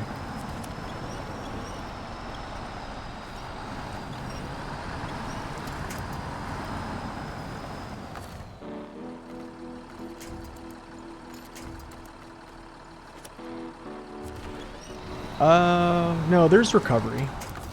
I recover now because I just don't care about the money anymore. But I had that rule because I was kind of, I made a video series on essentially setting yourself up to have a successful hard mode and showing you how to save money without grinding, essentially. But after I got enough money to where I felt like I didn't need money anymore, yeah, I'll recover now. It costs money to recover, though. Season 6 does have a lot of fuel, yeah. So hopefully this has fuel in it, because I kind of want to... It is cheaper at another gas station. It is. I just don't know if the gas station is open on the lowland. I think we have to actually open up the gas station. I'm not sure. Hold on, I'm gonna see if this thing has fuel. Dude, it does. Oh, we're gonna siphon some fuel then. I probably should have siphoned and then filled this up, but it's alright. We're gonna rock out. I'm actually gonna get over here. Bust out the rubber hose, that's right. Siphon it up, dude. Just don't get gas in your mouth. I never siphoned gas before. So I don't even know what it tastes like. I don't want to know. It's probably the most awful thing ever.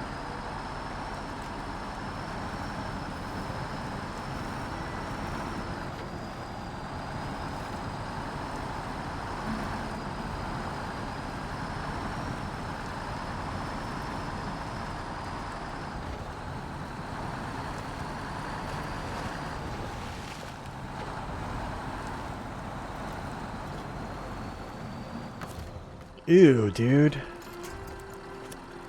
Ugh, the fish tanks. Ugh, that sounds terrible. Dinosaur juice. Yeah, exactly. Seriously, man. Yo, I got a comment today talking about how, like, when your fuel tank shows like this, people were saying that they don't like that. It kind of like defeats the immersion part. But I think the only time your fuel tank pops up like that is either when it's almost empty, when you scroll in like this and then you tap, scroll in again, it shows you your fuel tank values. And I think that's it. I'm pretty sure I think that's it. But I don't really see that being a big deal. I don't know. Like, there's immersive mode. It does a 50%. That's right, 50% too. It's every 25% it blinks. I didn't know it was every 25. I thought it was basically scrolling in like this, 50% and then close to done.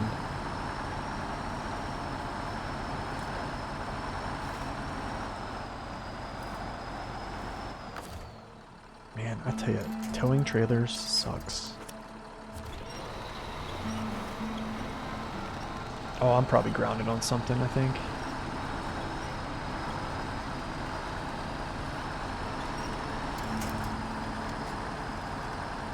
Yeah, I think that's what it was. Is this a turn here? Yeah, it is. Alright.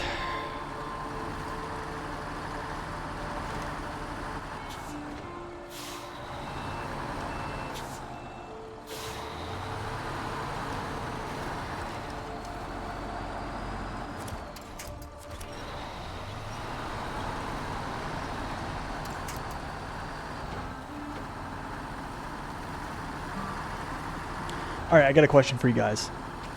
I would do a poll. Actually, we'll do a poll. You know what? We haven't done a poll in a while. Let's do it. We're going to do a poll.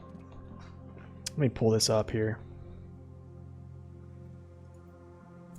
Yeah, we're going to do a poll.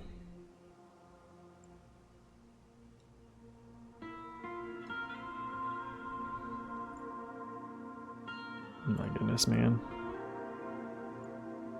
Alright, here we go.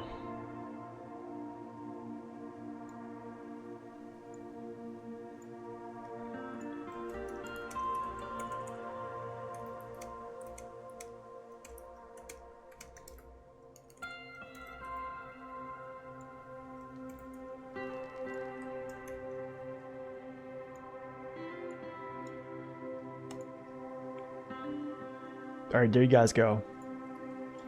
Go get your votes in.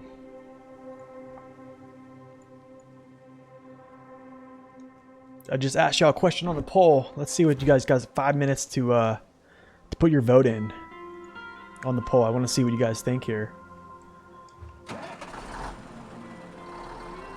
Is the poll, does the Kenworth have the best sounding engine in the game? Honestly, I think the Kenworth sounds pretty darn good. There's a couple folks that have commented saying it's terrible. I think it's definitely better than what it was prior, because I think it just sounded like the P12 before that.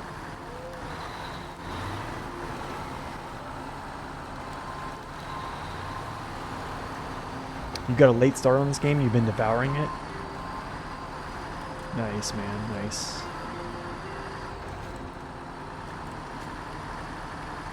Okay, I'm not going to get fuel here.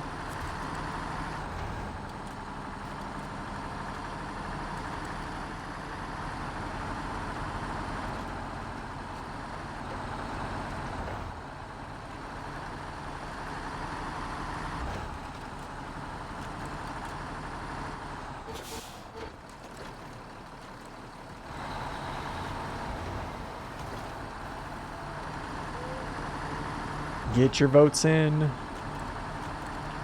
The question is, will there be a year 4 pass?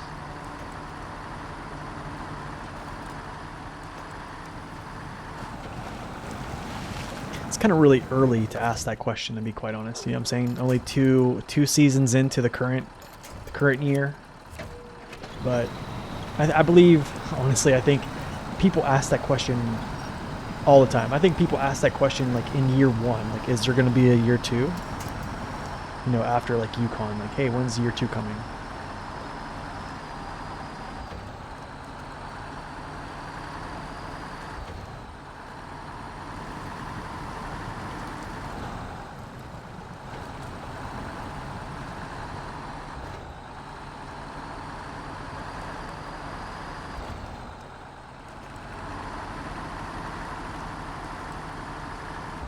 Well, get your votes in. Let me see your votes. You guys got 2.5 minutes left.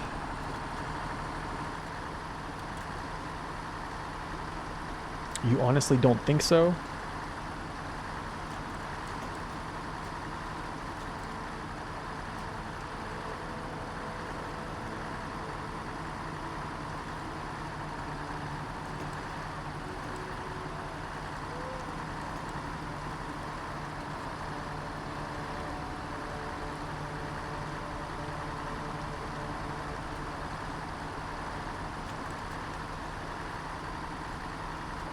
You would rather have an improved sequel, but they haven't said anything about that. Yeah. All right, so let me ask you all a question. You guys have the power of Google right now, okay?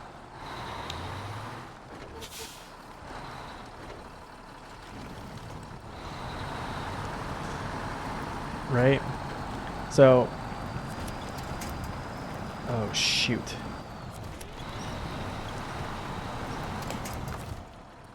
Okay, here's the question, y'all. I want to know,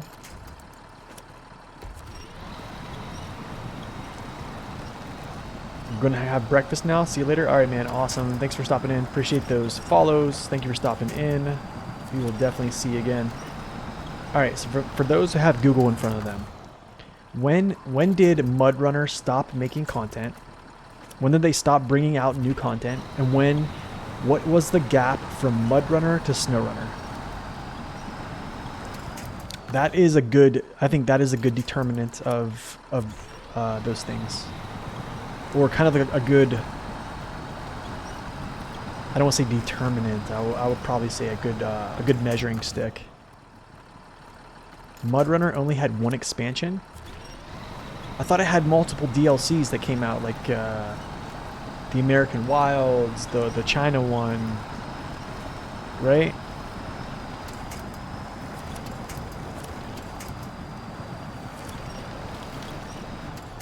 Oh, dude. This is why I hate towing trailers.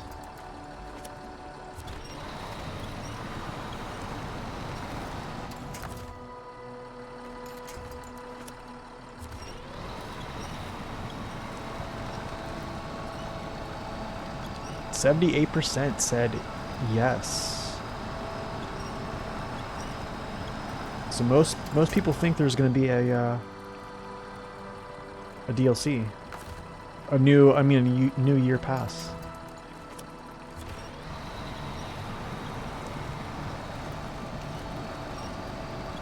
Oh my gosh, man! A truck this powerful is just stuck. I'm just stuck.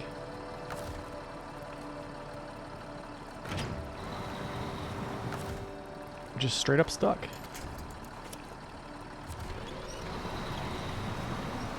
The last Mudrunner DLC was on April 23rd.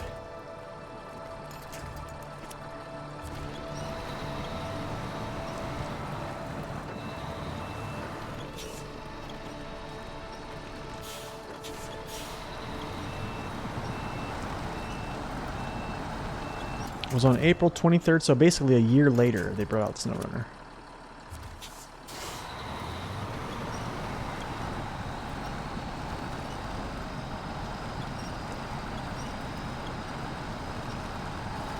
Come on, get me through this. Get me at least up onto this.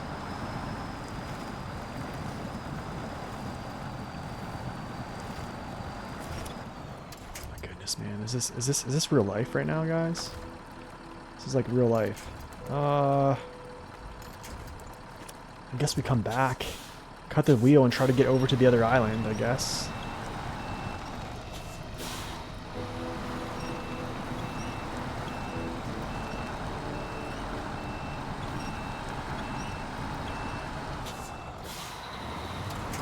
It's crazy, man.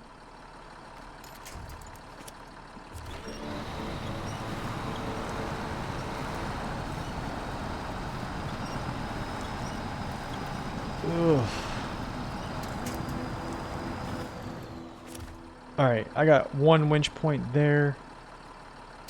Let me see if I have anything, because I might hook up.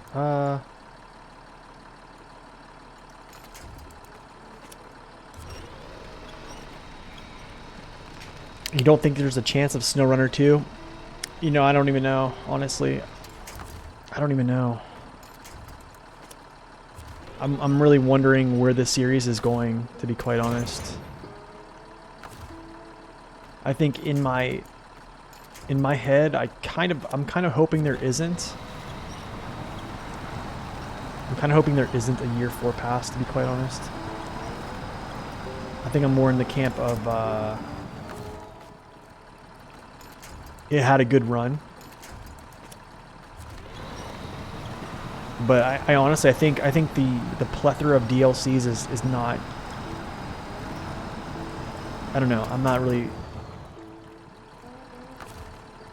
I can't explain it. It's just hard to explain. I don't think I'm making any type of good argument or good thought process behind it, but.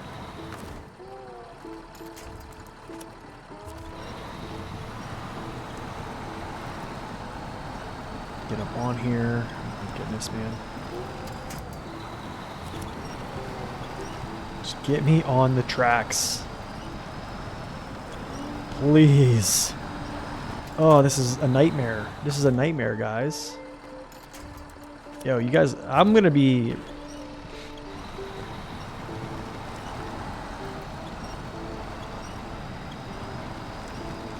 I definitely will be, recovering this truck at the end of this. Not that it's doing bad, it just I have so much. I'm just sinking so much right now. Cut the tire.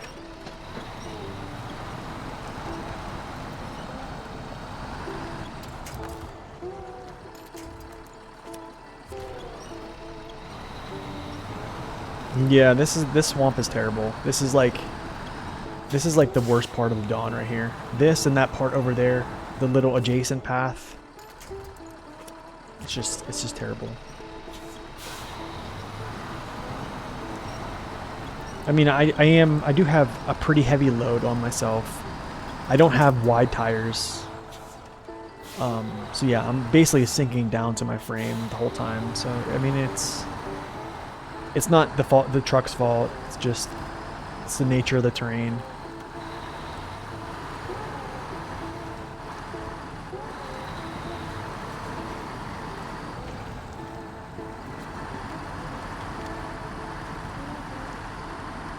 The path where you will go get the Azov Antarctic. Yeah, that's a good one. I don't like that path because of this. That's actually a good path, to be honest. I don't like that path because here. There's not a lot of trees to winch to. You ever see this circle right here? And this is a really good tipping spot right here. You essentially have to drive down, winch up, go through. But yeah, that is another good spot. Honestly, like I've been getting through this spot pretty easily, like the same path I've been taking. You know, with like a pay star and stuff, so like I didn't really think it was going to be an issue for the Dan. Boy, was I wrong.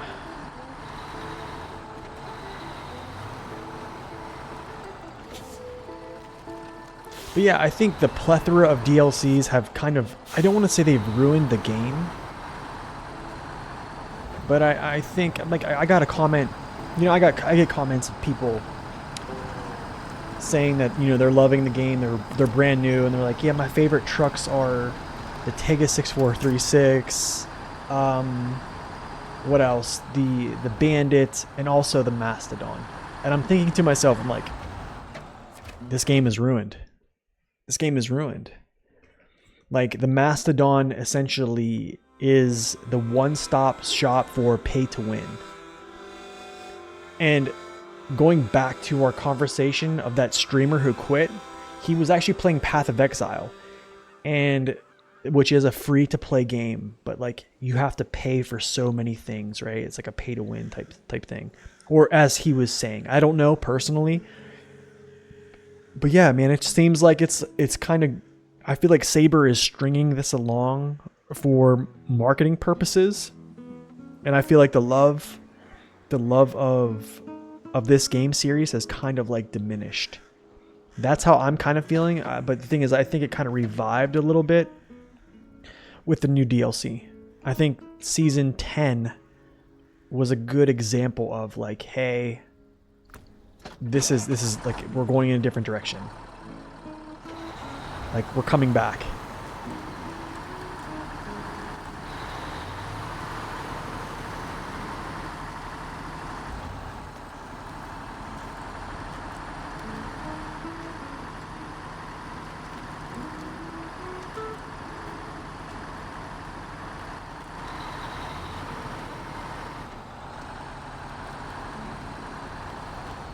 You end up using the big cat with the fuel add-on until other trucks back. Yeah. Yeah. Using a ferry truck is always a good idea. I think I've done that. Alright, so I'm going to do something here. We're going to do an experiment because I believe generator 2. I'm going to fill this up.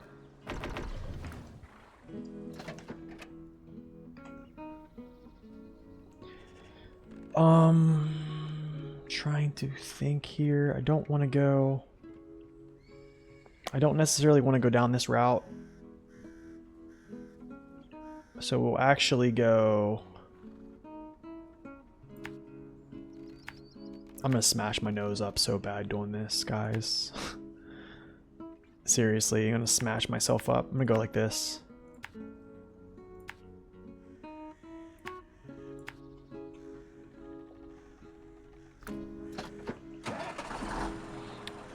You know, that's also a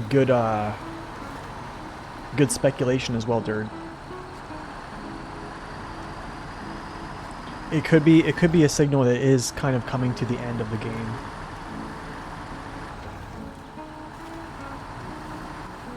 I mean, think about all the trucks that have came out.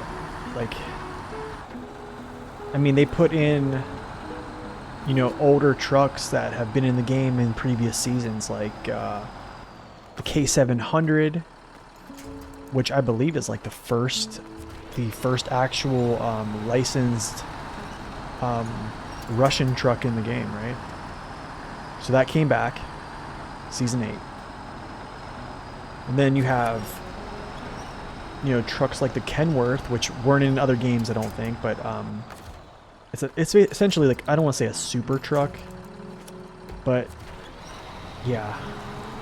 You have the Mastodon come out, then you have the Kenworth come out, and they're just kind of like do-it-all trucks, right?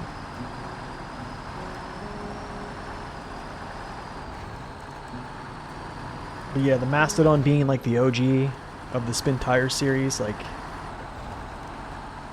it's almost like Final Boss, right? Like the Final Boss emerges. I mean, who knows? Honestly, who knows? I could be very wrong. But here's the thing: is like, from a marketing standpoint, I mean, I'm just a regular guy. But if you're still making sales and you still are having your analytics or your, I guess the data is showing more people are coming into the game. Can I move forward? More people are playing the game. More people are coming into the game. I mean, why stop making content then? You know what I'm saying?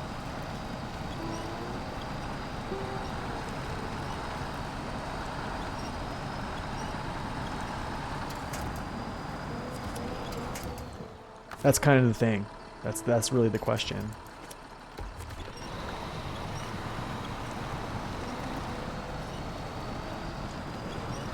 Personally, I would like to see something new.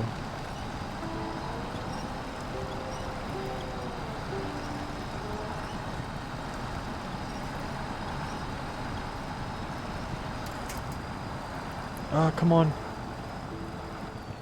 No.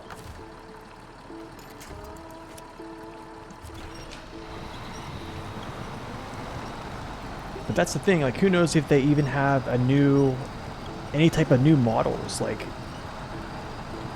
with terrain deformation, just overall graphics improvements. Like, who knows what progress they've made on the side of, like, improvement. You know what I'm saying? Like, we don't know. None of us know.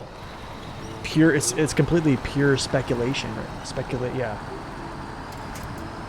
So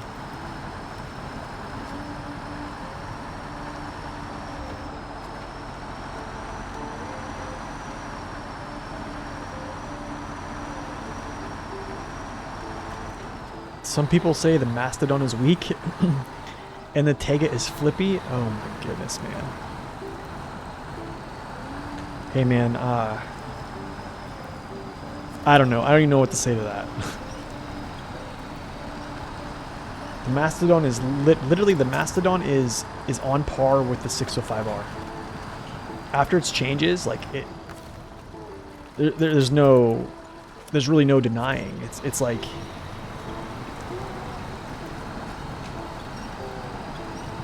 yeah, there's really no denying it. I would probably trust the 605R more to drive it just straight up carelessly, right? But I mean, the Mastodon it's a monster now. It seriously is. It's a monster. You don't know why you're not getting notifications? So if you go into your app on your phone, there might be a way that you can actually get notifications.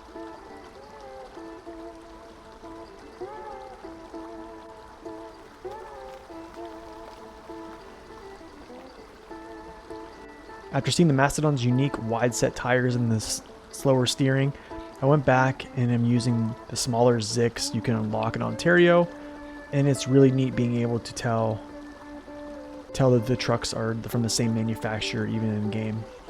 Yeah, I think that's awesome.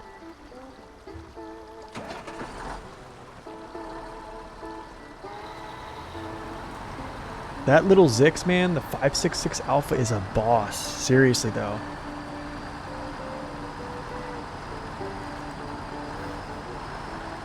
I mean, think about it. Think about where the Zix truck line. I don't know what models the Zix come from, like, actually, like, in real life, but the version of it in the game, Like, think about where they came from. The only one we had was the 5368, and then all of a sudden we get the 605R. Then we get the 566 Alpha. Then we get the Mastodon. It's like, whew, like what a come up, right? It's like this. Is it Maz? Is that what it is? Is Maz? It probably is Maz.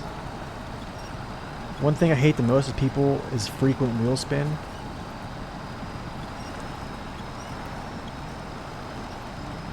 So you don't like the Tega, you said.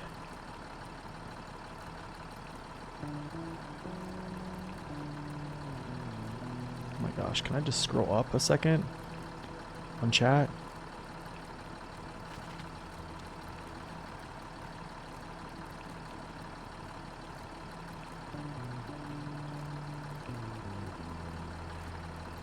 Oh gosh, okay.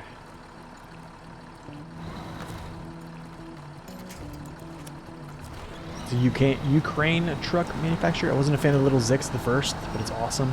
Good for adding a little challenge to the game. Yeah, exactly. Maz was a missile carrier. Yep, that's true.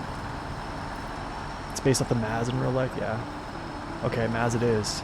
Minsk automobile plant. That's right.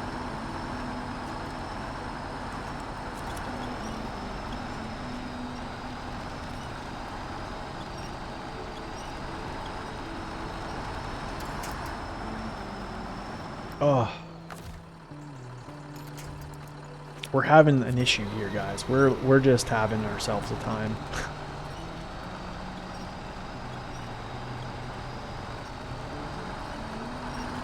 By the way, someone said in the recent streams that the Tatra is a Russian truck, but it's not. It's a Czech truck. Well, yeah, that's true. It's a Czech truck. But the thing is, like, for the purpose of this game, the coding either says it's RU or it's NA, period. So like when I say a Russian truck, it probably was me. If I say Russian truck, that's what I mean. But yes, Tatra is a Czech truck. I've had folks come into, oh man, I've had folks come and correct me like, hey, this is this. It's like, dude, like honestly, like what does it matter? You know what I mean? Like, not picking on you, Derek, by the way. Definitely not picking on you. Come on, man. Get through there. Like, I mean, think about this. Is, like, look at the BM17. The BM17, I believe, is a UK truck, okay?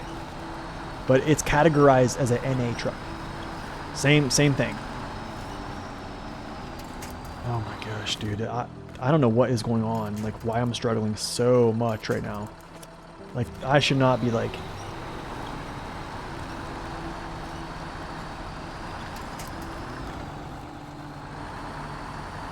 Yeah, Pacific trucks come from the ocean, you know what I'm saying? That's where they originate. They come from the Marianas Trench.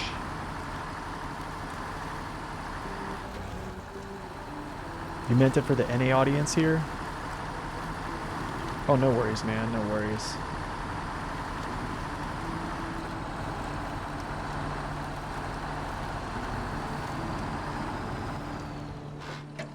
But yeah, but like, whenever I say like a Russian truck, I'm essentially just meaning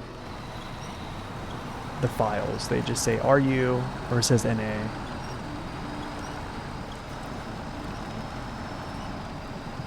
You watch videos of Tatras on YouTube? I think when I was doing my research for those videos, I was watching a lot of videos on the Tatras, to be honest. Especially the 813. Dude, come on. What's going on here? This is terrible.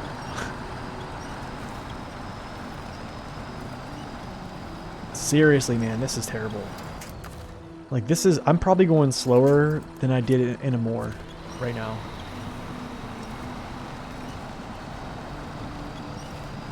This is seriously terrible.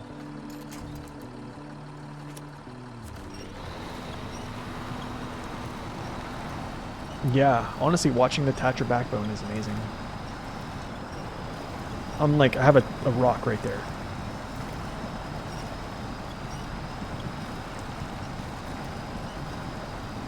Yeah, this is what it's all about, guys. You hold down the winch button and you hope that you pull through something.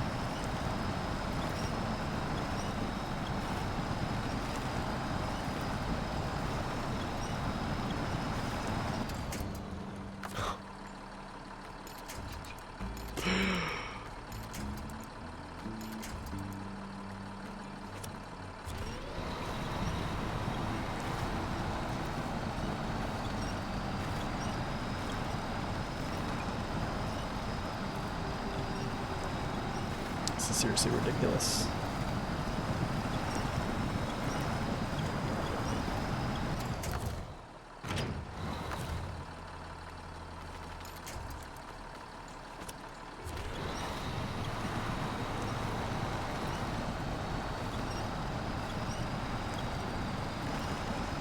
Like, we did not have any issues coming through here before. Do you know what I'm saying? Like, there was no issue. Like, we came through here with logs. No, not with logs. We came through here with a truck that didn't even have all-wheel drive.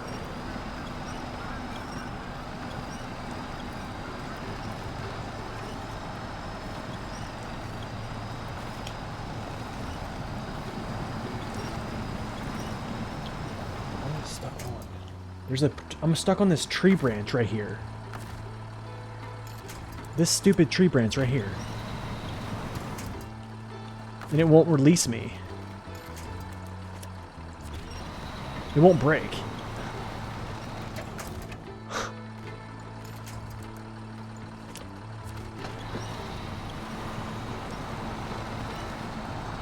That branch wouldn't release. Like what? Like this right here, like it should break. Haha, you thought you were gonna tip over, huh? Not today. Yeah, same here, Victor, same here. I can't stand them. I really can't stand hitch trailers. People swear by them, man. There's like, it's like the mod use it like mod trucks versus vanilla trucks. People just like they rage over it. Okay, I see where I'm stuck here. I got this.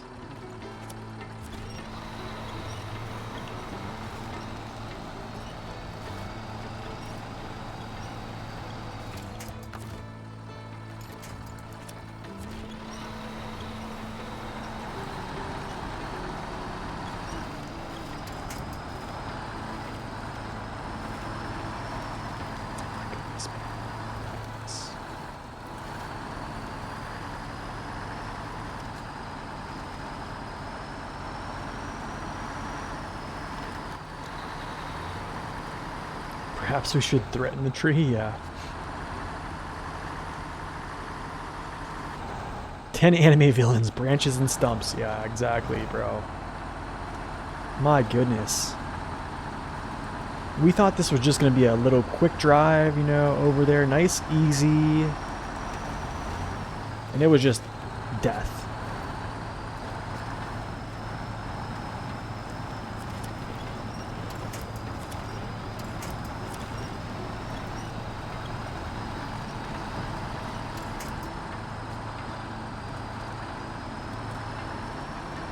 Oh, the pike with the fuel add-on? Oh, yeah, yeah. Absolutely.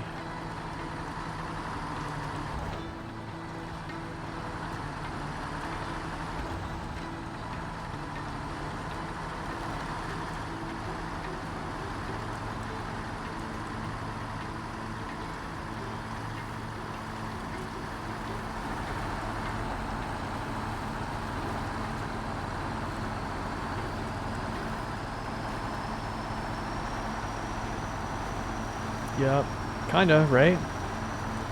Because normal people that aren't masochists, I'm just joking, I'm not a masochist. Normal people would just be like, yeah, I'm done. I'll get something out that will just float through this stuff. We're finished. Okay, I'm just gonna turn this in. I'm not gonna like take this down to 10%. I just filled up my tank. We're good. Okay, nice. Now we don't have to... Now we don't have to dread each and every minor breakage. Thanks to you. That's you, Hagrid? Nice.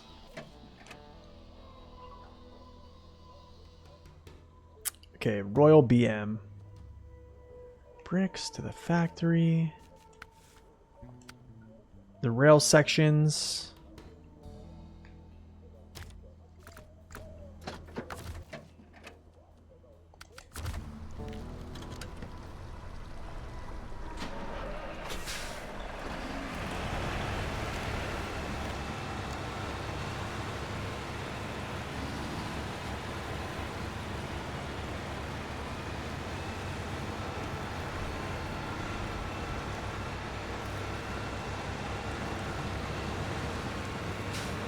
Oh yeah, oh yeah, oh yeah, oh yeah.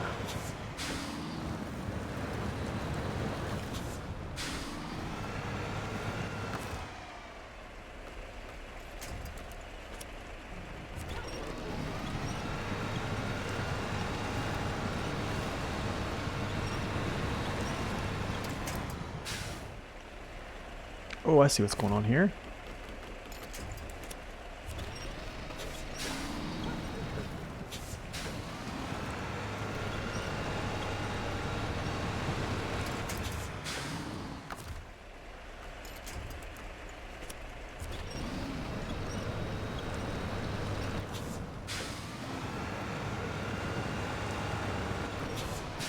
Yeah, yeah, that's true.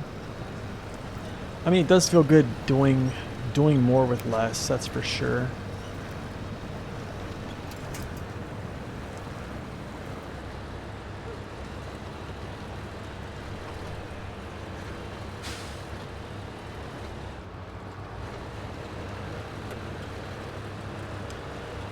Okay, so now here's what we're gonna do. We're gonna go back to the gateway, go get all these rail sections, deliver them.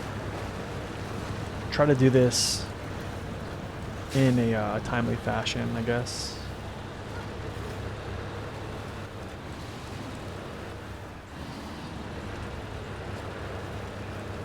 Without smashing myself up too much.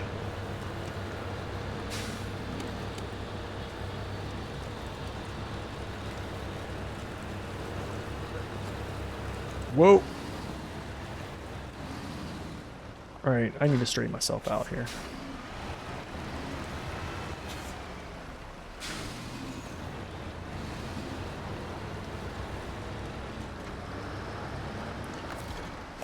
Alright, what's the better route here? We're actually gonna go.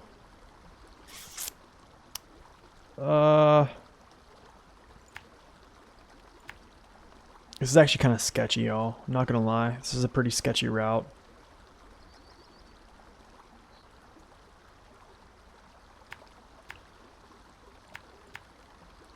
Yeah, it's pretty sketchy. I'm not gonna lie. Last Michigan playthrough, I took the P16 after discovering it through Island Lake and came to Smithville Dam via the swamp.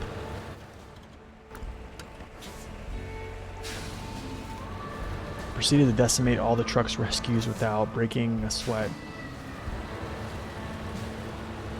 You struggled so much with that previously? Yeah.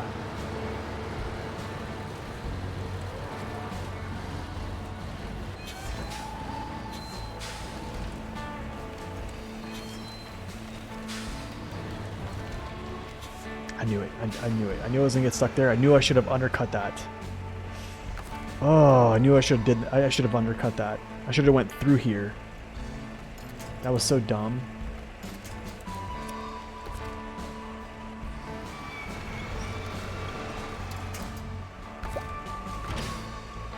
Okay.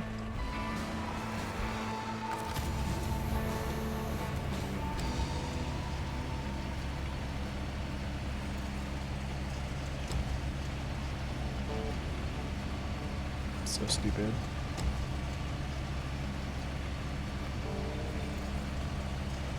Can I grab a tree with this? No.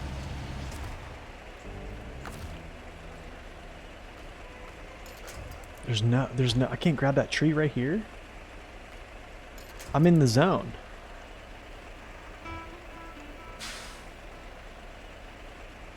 Okay, so I think the only way I can get out of this is like this. I'd have to essentially winch to myself. Or detach, winch to myself, and reverse, I'm guessing.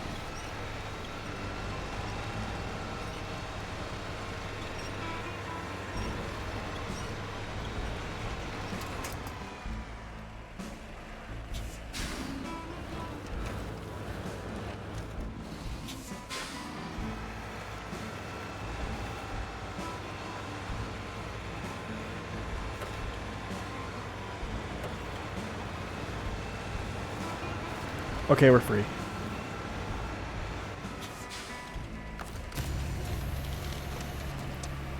Oh, guys, it's been rough today, man. It's been rough.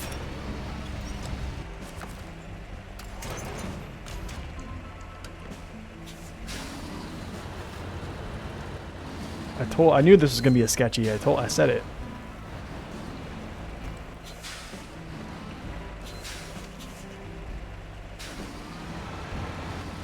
Yeah, the P16 would be a pretty awesome truck to see get a buff. Honestly, though, I mean, what do we want to see? Do you see what I'm saying? Like, what is it we want to see on the P16?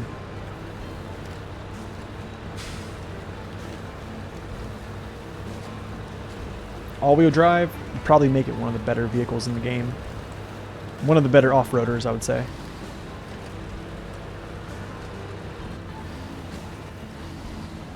Okay, I need to chill. I need to chill. I need to chill. Yo, Freedom, thank you for that Prime sub, man. Thank you so much. Appreciate it, brother. Thank you. Honestly, I think a better... Yeah, it would make it S tier for sure. I think even adding an engine... I mean, you add an engine to it, that's a pretty good upgrade, I think. Just giving it an engine, period.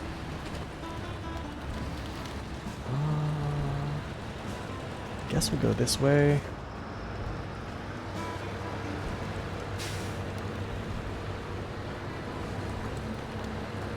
Yeah, I just think simply if you get it a better engine, it'll do the work. I mean, I'm stuck on this branch. I know it. No, never mind. Not.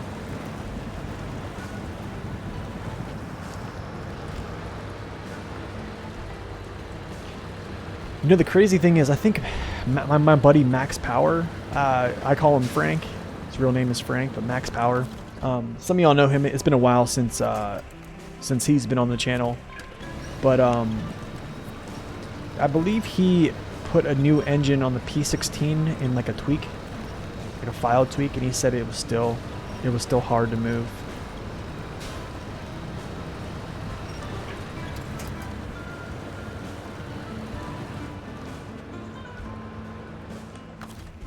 Yeah, the P16 is pretty darn strong in real life. That's true.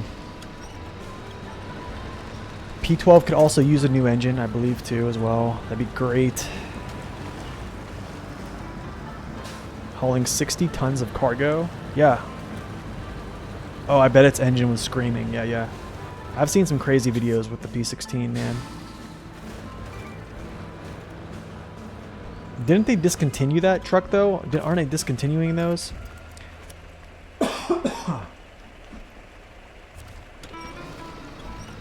Oh, what am I stuck on? A log. These logs, man.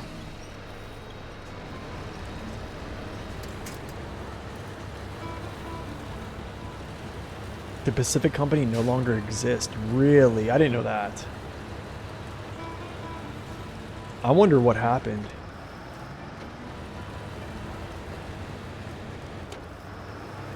Probably just no market for them, right?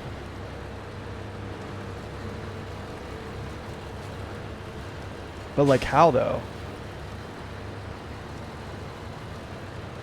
Logging is still very prevalent. They focus on simpler trucks. Oh, I see. Don't you do it, dude. See right there, I could have deployed the crane and then saved myself again. So that's also another way you could do that.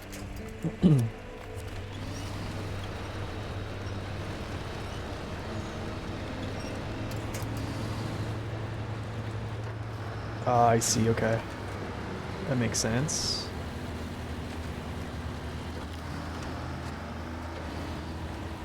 If I didn't have a trailer, I'm telling you, I would have flipped multiple times by now.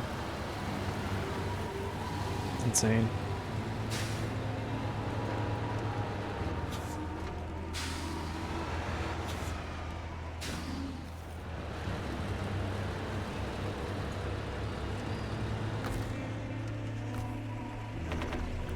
All right.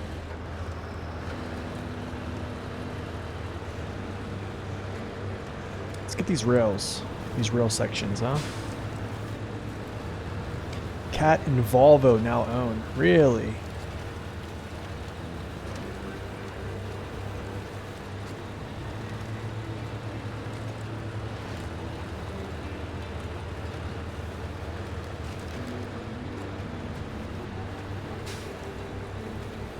That's wild, man. I never knew that. I never knew that they would do that.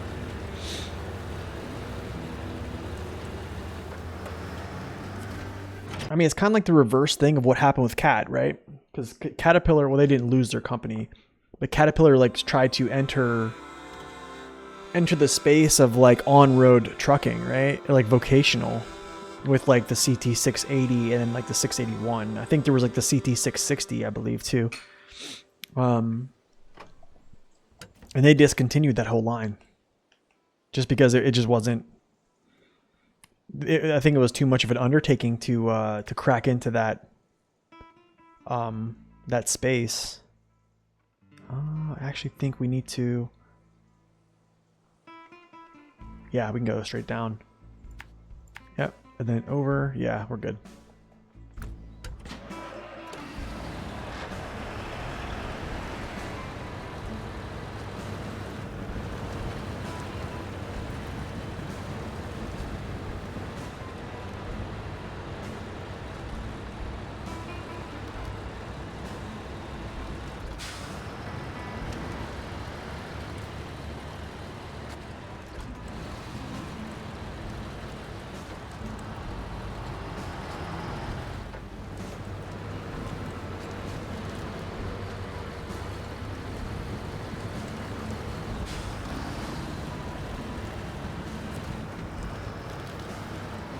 They replace their trucks like every 100 hours for durability or so. I didn't know that either.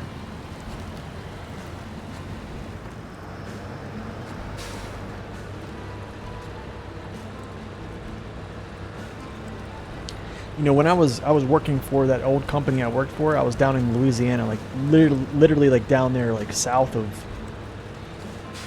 of New Orleans, which is, if you go south of New Orleans, yeah, you're pretty far. Close to the coast. I mean, like, you're there. You know, that's where all the oil distribution centers are, you know what I'm saying? The midstream lines. And I saw so many, like, Western Stars, so many Cats. Like, I'm talking, like, CT680s, 681s, ton of Volvo vocational trucks. Yeah, I mean, I just saw a lot.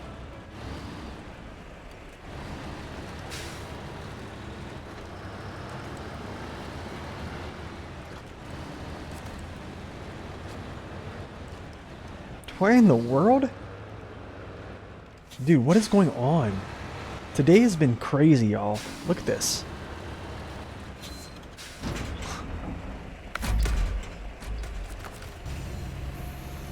Man, it's been like Snag City today.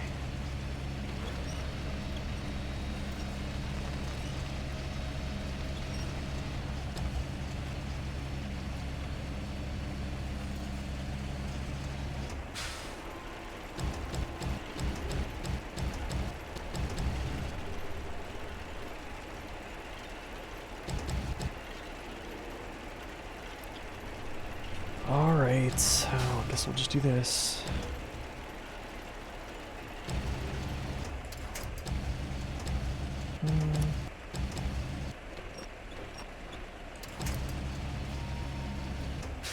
Pretty good. Okay, we'll stack 3. Should be okay for this little trek back. We're going to get rid of 1 really quick here. And then we'll just head up to the other place.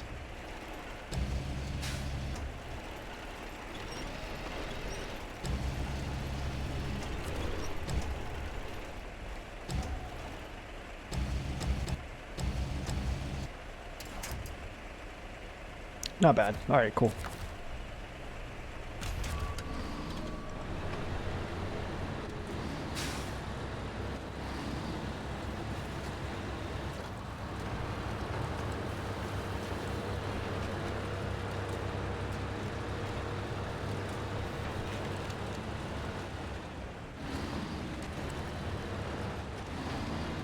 Don't flip, okay. Alright, I'm just gonna slow down so this stuff doesn't like come out.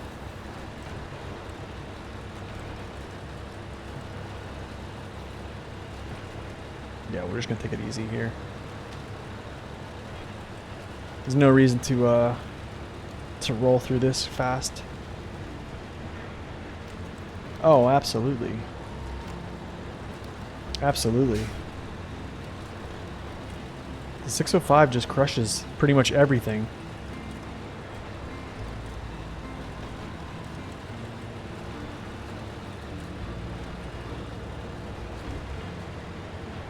Whoa. Get back on the tracks. There we go. I want to straddle these so I can kind of just float through this.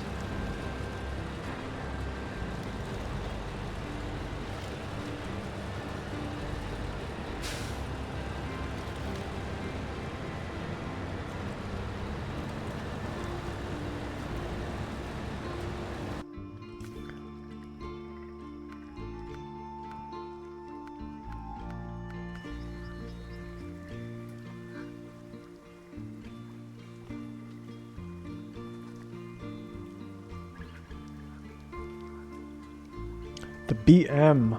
I hate that.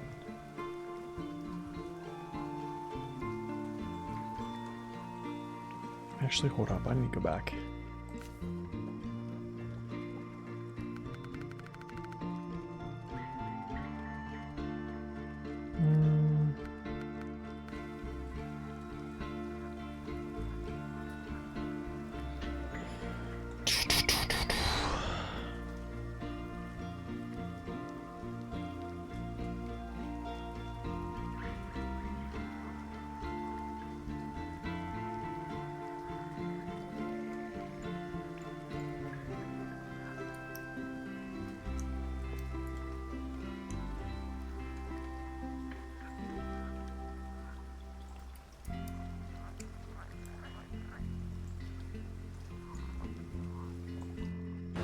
The BM17 is a terrible truck in your opinion? It has its issues. It definitely has its own issues.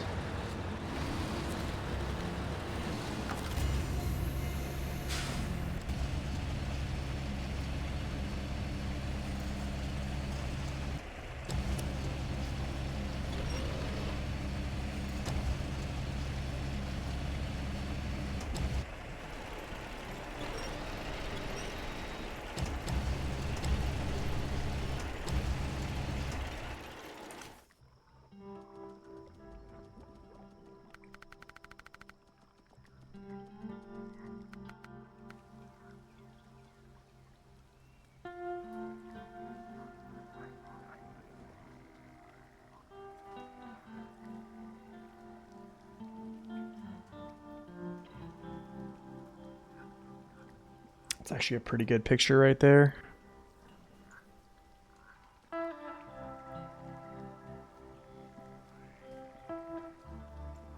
But yeah, I mean the BM17 has some issues, that's for sure.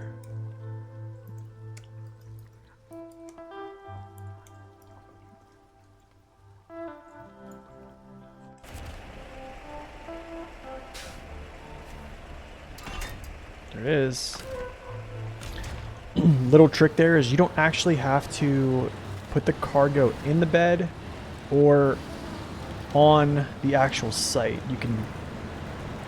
You literally can just hover above it and it'll pack, or it'll just turn in. So that's a little trick there for anybody who knows about it. We all have issues, right? And that's true, bro. Especially me. I definitely got issues.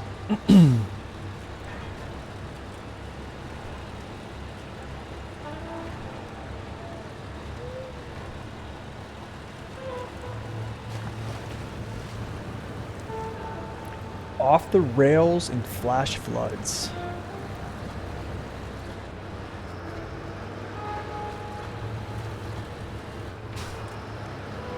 Your issue is quarries? Oh my goodness, yeah. Quarries, man, are terrible.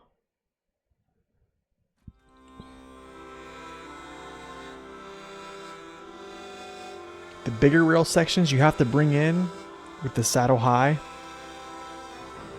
are a bit of a bummer though. Wait, not here. Oh wait, hold on. Do I have to bring in more of these pipes? I don't think so. Oh yes, you're right. You're right. Yeah, you're right. The rails, yeah. Yep, I remember this. I remember this. Okay, so I'm gonna go up this way. I probably need to actually go get fuel first.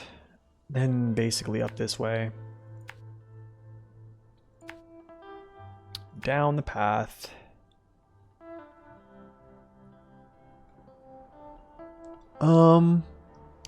We'll actually come up this way. This is not really the way I want to go.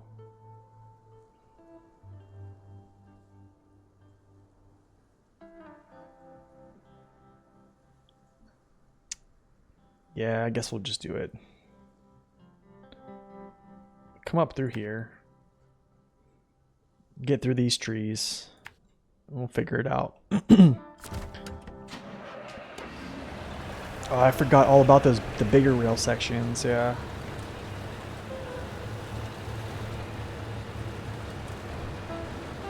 Wait, the bigger rail sections you have to have a wide bed, right? It's like a requirement. You can't even pack them, right? Am I that check?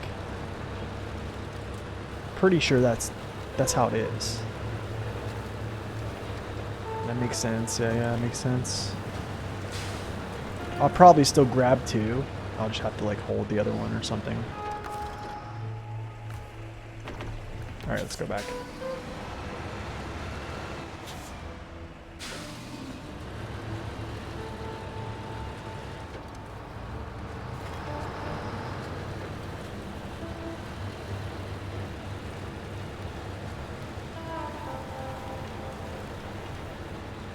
Yeah, that could have been a cool mission, honestly. Okay, don't fall out. Just don't fall out. All the BM needs is a switchable diff. I think so too. Dude, seriously? Oh.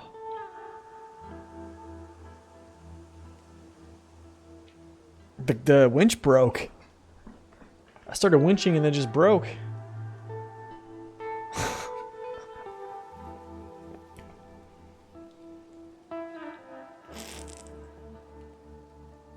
Oh.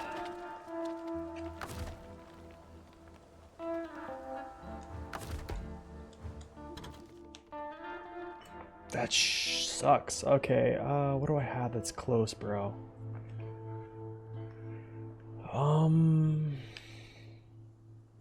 I have a step that's kind of close, which I probably could get him.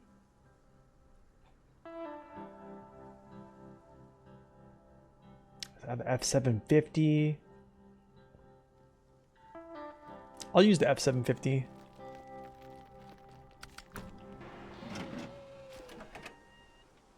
No, you know what? I'll get the step out. Okay, let's see.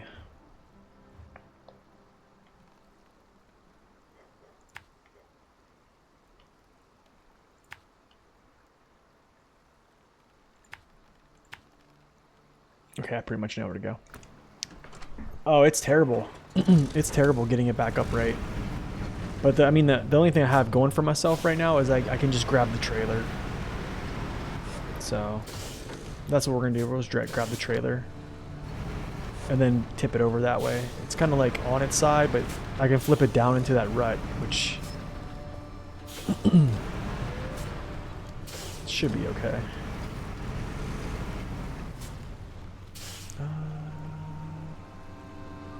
You know what? I'm just gonna go across here.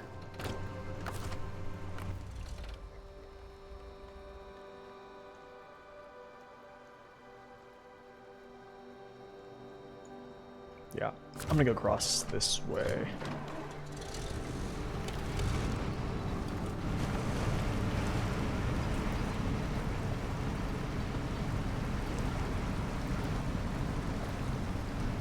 Step to the rescue.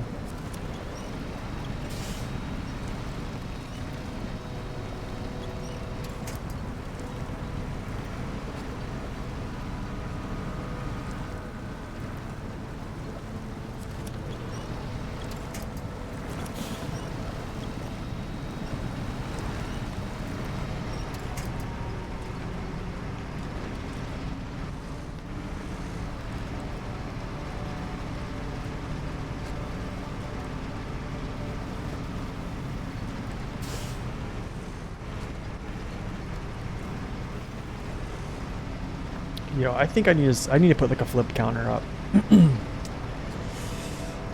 We've been flipping quite a bit here.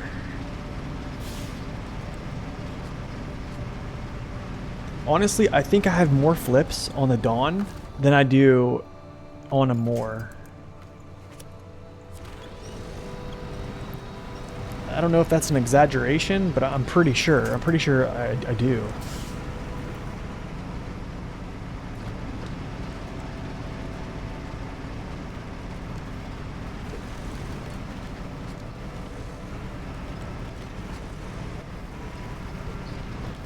Almost had to do it there too.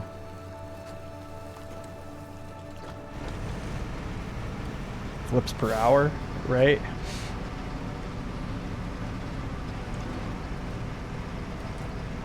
Okay, I'm just gonna chill. Take my time through here. This place kind of sucks.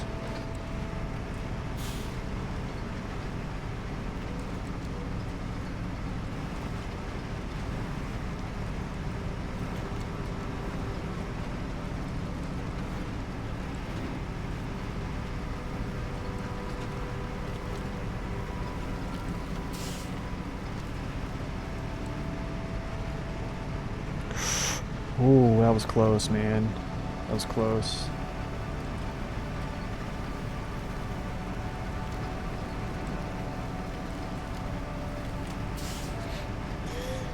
That is hilarious penmanship.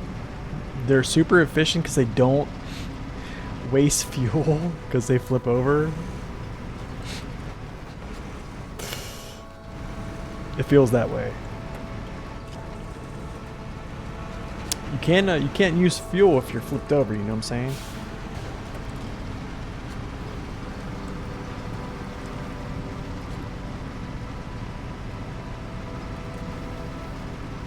No worries, we got our step. We got our old step for the challenge right now. Yo, maybe what I could do is I could use the maybe I could use the Thatcher Phoenix for the big rails. Do you know what I'm saying? Or the Thatcher Force for the large rail sections. You know what I'm saying? Could just do that.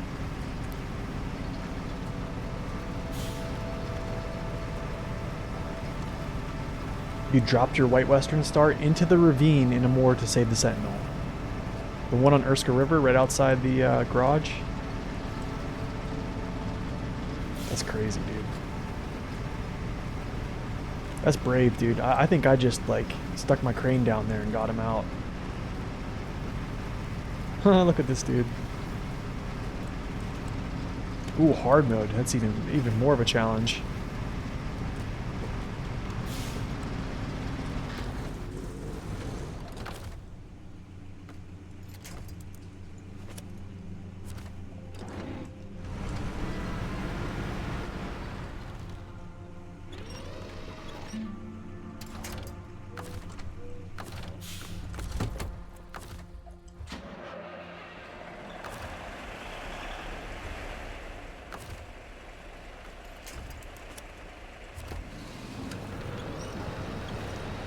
You let off the handbrake and it tumbled? Ooh.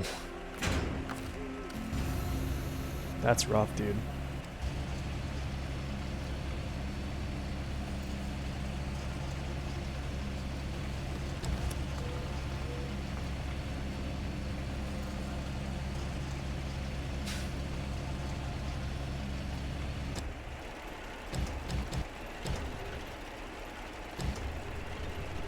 The Kenworth can drive across that ravine? I know there's a spot that you could literally can just get across real quick. It's here.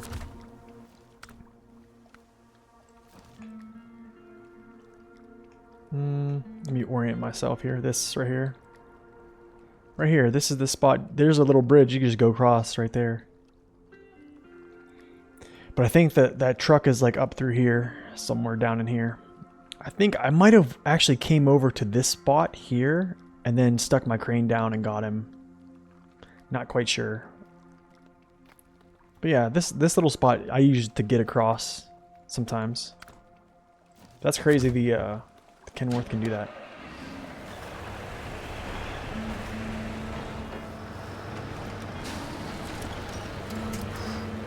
Dude.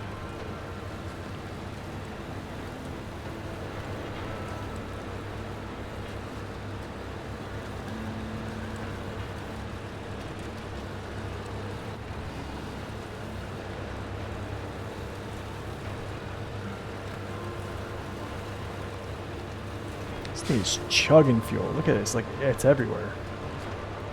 6.0, 4.0, 3.0, 6.0.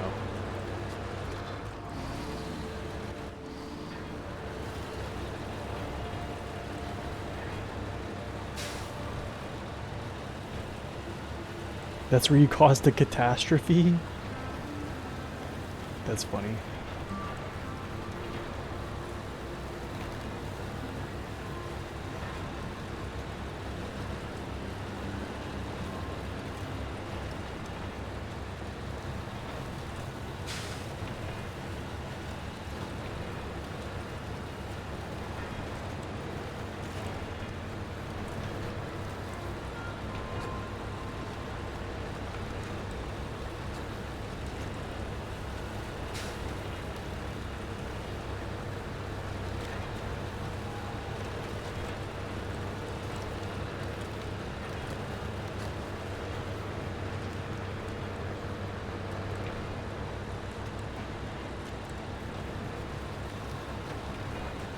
It's gonna slow down.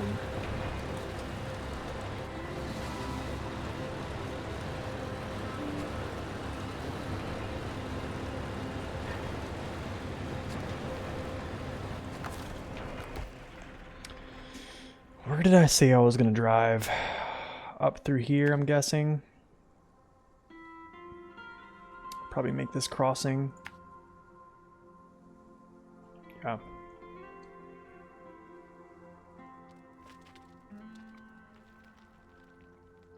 You know, I want to say I've went through this gap before.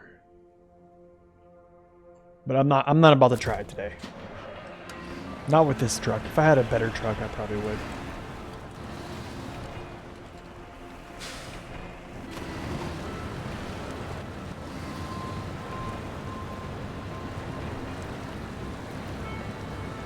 Yo, at least we got 51-inch tires, you know what I'm saying? At least we got 51s.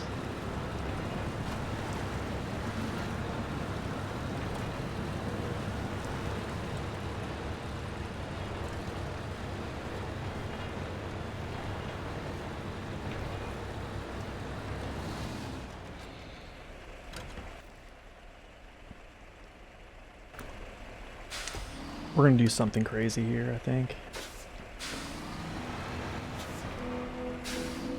Yeah, I mean it's going to. Lowering the suspension. Lowering the suspension is going to help, but it's going to help a little bit. It's not going to completely solve the issue. That's the only thing. All right, I need to actually.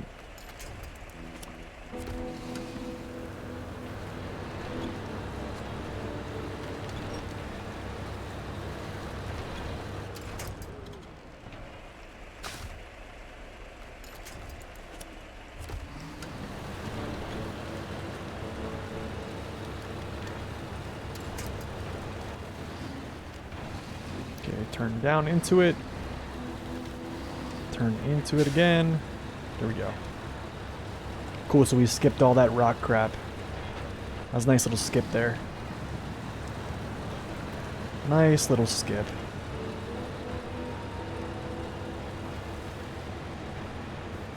Kind of needed that one.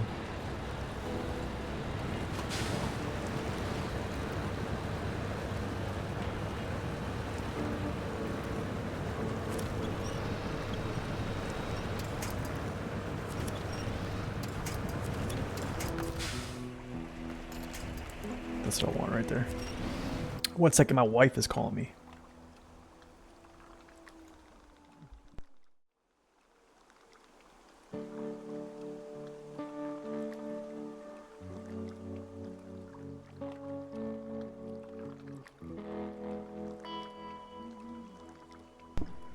Ooh.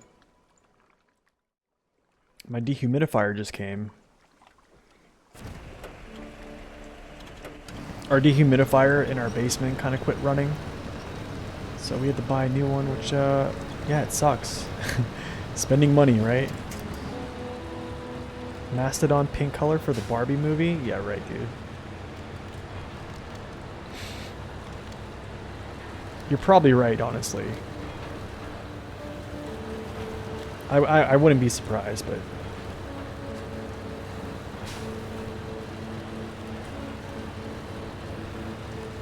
I would not be surprised.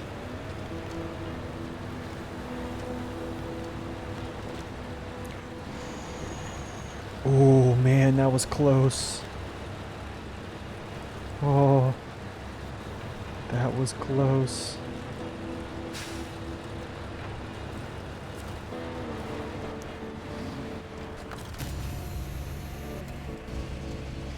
Yo, the drop, what's up, man? You're at the Cologne airport? Oh my gosh.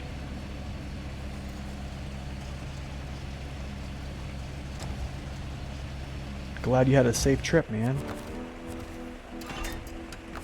Glad you had a safe trip. Crazy, man. I actually kind of like traveling. Honestly, man, I would go to... whenever I was in the Air Force, we traveled so much that commercially, and then, you know, just flying in general. Actually, I want to see if this works. Oh, it doesn't work. Shoot. Commercially and non-commercially, right? Flying with the actual Greytail, which is the jet, the Air Force jet. But we would like travel commercially a lot, so I actually got a Delta credit card, so I would go in the lounges a lot, and I would just chill in the lounges and get free food. Oh, you flew from Cologne to Munich? Nice, man. Job well done. Job well done, contract fulfilled, here's your pay. 20 grand, that's nice. We'll take 20 grand. We will take 20 grand. Broken pipes. I believe the small pipes come from... Oh, they're on the other map. That's good. That's good. That'll be a quick one. Guardian of the Grove. Concrete slabs. That comes from the other map. To here. Then the rails come here as well. That's probably going to take a good bit. After that, it's basically Titan Awakening. Which is... I take the pump station too. Pump station. And then the boiler. Which I think... The pump station might be this. I forget where the boiler's at. It's somewhere down here, whatever. Me after driving through a moor for 3K. Oh my gosh. I bet, man. Anyways, y'all, that is the extent of the stream. That's almost 3 hours. We're going to go do some adulting here. It's Friday. Sadly, I have to work this weekend. So, going to miss out on relaxing, but it's fine. I hope you guys have a wonderful weekend. I hope you guys have a wonderful rest of your Friday. Thank you all for stopping in. It's been great. Like we said at the beginning of the stream, be thankful for the things you have and for the things you don't have. You guys are blessed and highly favored. If you guys need any prayer in your life, please let me know in the comments of the video or go to my YouTube, hit the about, and then my email is right there. I would love to pray for you if you want to. So just let me know. Anyways, y'all, have a wonderful weekend. We will talk to you guys later. As always, God bless. Stay upright. We will see you later.